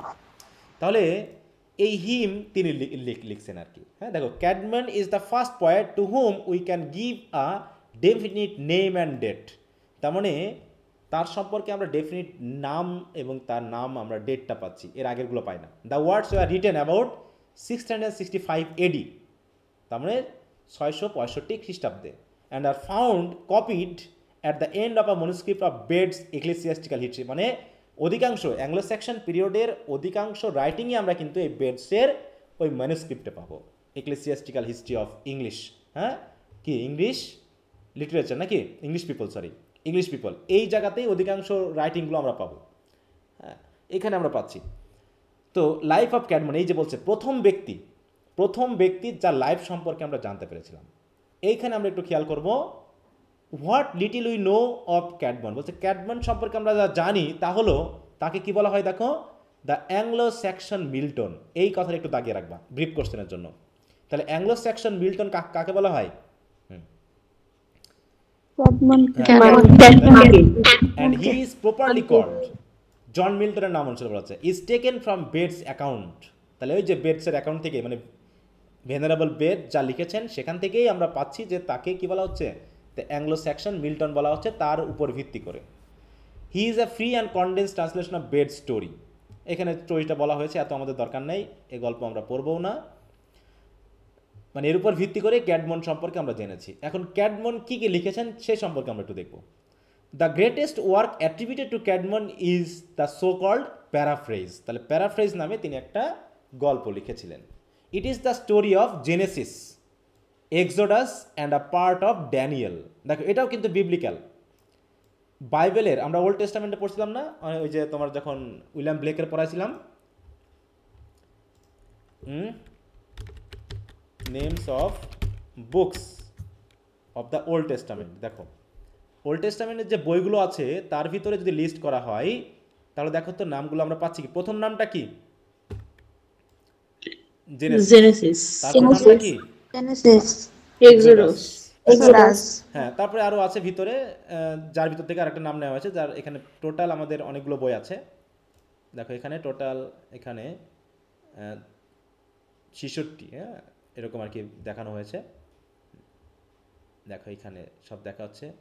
তো আমরা এখানে তিনি মেনলি ট্রান্সলেট করছেন কোনগুলো, স্টোরিটা হচ্ছে জেনেসিস, এক্সোডাস এবং আ part of Daniel, told in glowing and poetic language, তার মানে দেখো বাইবেল থেকে নেওয়া, with a power of insight and imagination, তাহলে বাইবেল থেকে নিয়ে নিজস্ব ইনসাইট এবং ইমাজিনেশন ব্যবহার করে তিনি প্যারাফ্রেজে ওই গল্পগুলোকে দিয়েছেন। আমরা যেমন প্যারাফ্রেজ পড়ি না, কবিতার প্যারাফ্রেজ, তো এই বাইবেলের গল্পগুলোকে তিনি, বাইবেল যেহেতু একটু কাব্যিক ওয়েতে লেখা, তা ওটাকে তিনি কি করেছেন, গদ্য রূপ দিয়ে প্যারাফ্রেজ আকারে স্টোরি রিলেটেড তিনি দিয়ে দিয়েছেন, ঠিক আছে। এই তারপর though we have Bede's assurance that Caedmon transform the whole course of Bible history, দেখো in to most delightful poetry, no work known certainly to have ইত্যাদি ইত্যাদি, অত আমাদের দরকার নেই। তাহলে প্যারাফ্রেজটা কি সেটা আমরা জানলাম, এবং প্যারাফ্রেজটা কার লেখা, যদি পরীক্ষা আসে ক্যাডমনের লেখা, তাই তো, ওকে। তারপরে এটুকু আমরা দেখবো না, ক্যাডমন সম্পর্কে যতটুকু জানার আমরা জেনে গেছি। এরপর হচ্ছে কিনেউলফ, এর নাম হচ্ছে কি, কাইনিউলফ বা কিনেউলফ ইত্যাদি ইত্যাদি। বলে হচ্ছে Cynewulf greatest of the Anglo Saxon poets. আমি একটু সময় নিচ্ছি কিন্তু, হ্যাঁ হয়তো অনেকের বিরক্তি লাগতেছে, তারপর হয়তো আমরা দেখি 15-20 মিনিটের মধ্যে, যেহেতু প্রথম দিকে একটু কথা বলা হয়েছে। Excepting only the unknown author of Beowulf,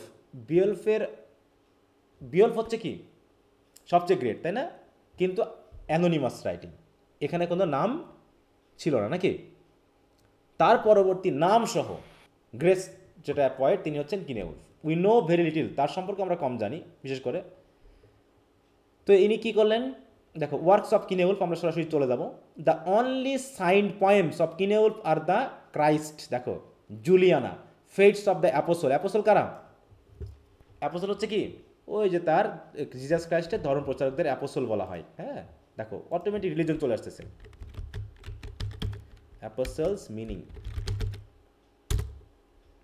দেখো এই মিনিংগুলো না জানলে প্রবলেম হয়ে যাবে। দেখো each of the 12 chief disciples of Jesus Christ, Jesus ক্রাইস্টের 12 জন যে শিষ্য ছিল তার প্রত্যেককে কি বলা হয়? অ্যাপোসল বলা হয়, তাই তো? অ্যাপোসল বলা হয়, অ্যাপোসল বা ডিসাইপল, তাই তো? ডিসাইপল মানে শিষ্য বা সাহাবি যেটা আমরা বলে থাকি, বা প্রিচার। হ্যাঁ, তো তাই বলছে দ্য ফেটস অফ দ্য অ্যাপোসল, অ্যাপোসলদের ভাগ্যে কী হয়েছিল, তারা ধর্মপ্রচার করতে কী সমস্যার মধ্যে পড়েছিল, সেগুলো নিয়ে তিনি লিখছেন, কারণ সেই সময় যেহেতু ধর্মপ্রচার চলছিল। অ্যান্ড এলিন, এগুলো হচ্ছে তার লেখা, তাও আবার সাইন করা পয়েমস। হ্যাঁ, এখানে খুব একটা বেশি গুরুত্বপূর্ণ নয়। এখানে দেখো এই যে ফিনিক্স তিনি লিখছেন, হ্যাঁ ফিনিক্স। তিনি আরও লিখছেন unsigned poems attribute to him or his school are Andreas, the Phoenix, the dream of the rood, the descent into hell, the dream of the rood, এটা অনেক সময় দেখা গেছে। দ্য ওয়ান্ডারার, এই যে আরেকটা ওয়ান্ডারার লেখা, and some of the riddles, তিনি কিছু রিডলও লিখছেন। হ্যাঁ, তো এইভাবে তিনি লিখেছেন। যা হোক, তার সবচেয়ে বলা হচ্ছে of all this work the most characteristic is undoubtedly the Christ, a didactic poem in 3 parts.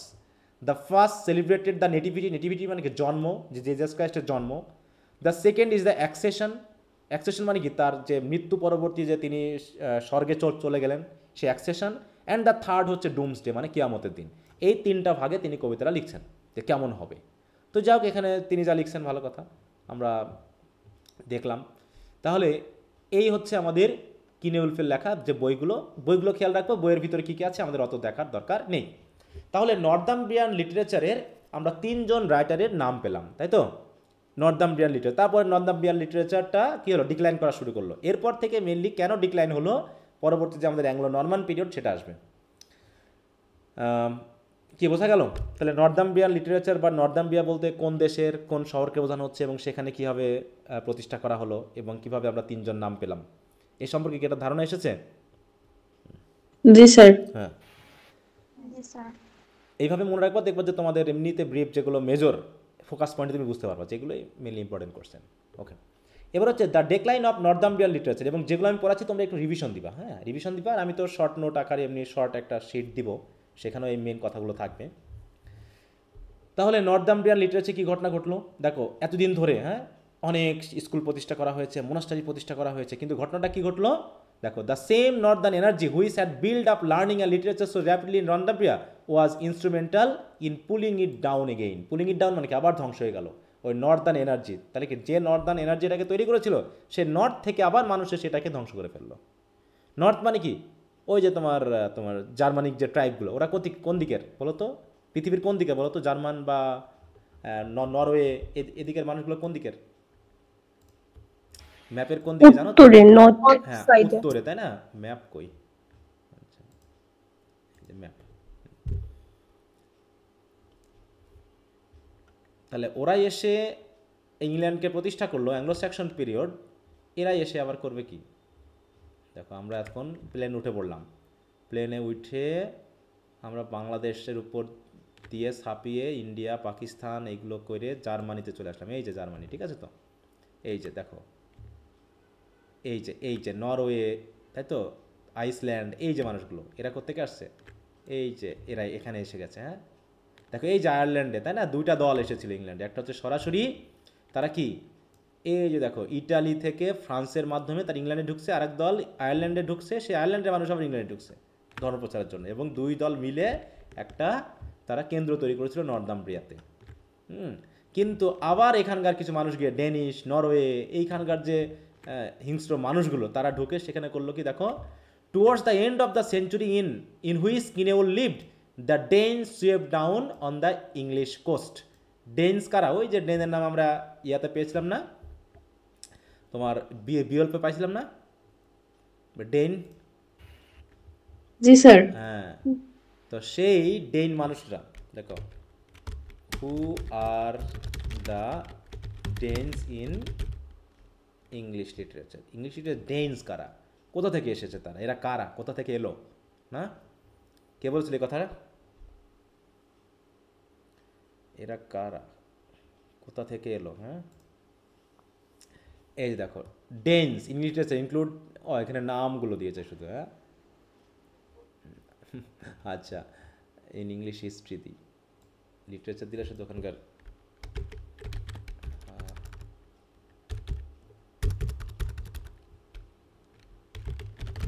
Sir কাদের বলছিল, কাদের? হ্যাঁ, এই যে দেখো, Danes were a north Germanic tribe who invaded and settle in England during the Viking age. The term Dane is often use to refer to Vikings from Denmark.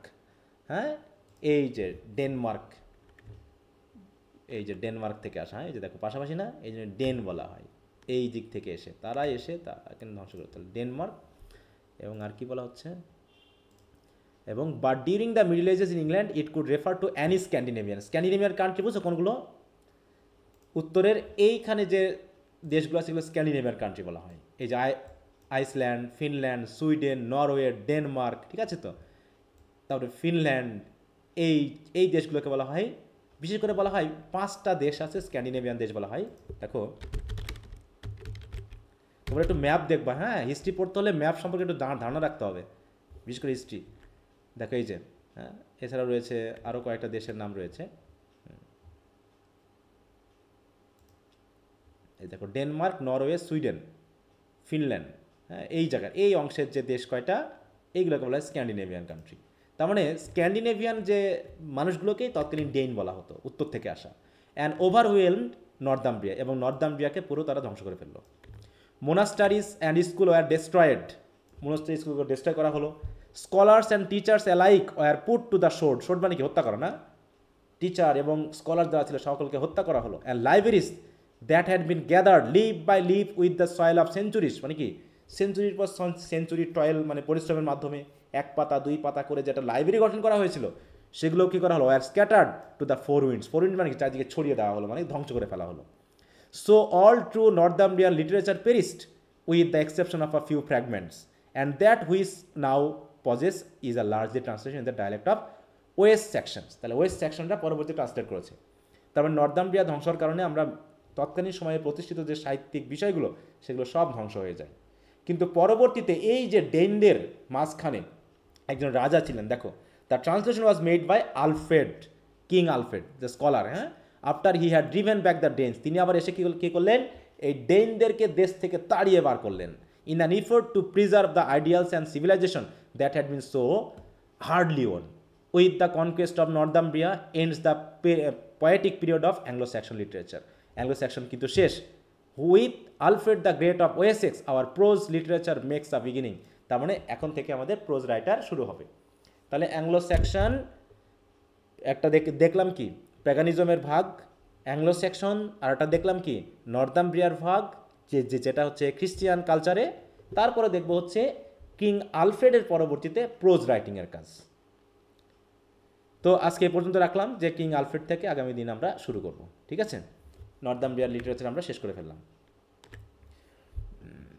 King Alfred থেকেই মোটামুটি এটা মানে শেষ হবে। তারপর যেহেতু এই যে শেষ, হ্যাঁ, আগামী দিনই আমরা অ্যাংলো নরমান পিরিয়ডটাও পড়ে ফেলবো। ঠিক আছে, কালকের ক্লাসটা কি হবে? বলো। কালকের ক্লাসটা কি সকালে হবে? হ্যাঁ, সকালে হবে 9:30, এই 9:30, কালকে সকাল 9টায় তোমাদের ক্লাস হবে। আচ্ছা স্যার 9টায় 10টায় দেন না স্যার? না, 10টায় দিলে ওদিকে বেশি সময় হয়ে যাবে। হ্যাঁ, 10টা দিলে ওদিকে একটু দেরি হয়ে যাবে, 9টায় দিতে হচ্ছে।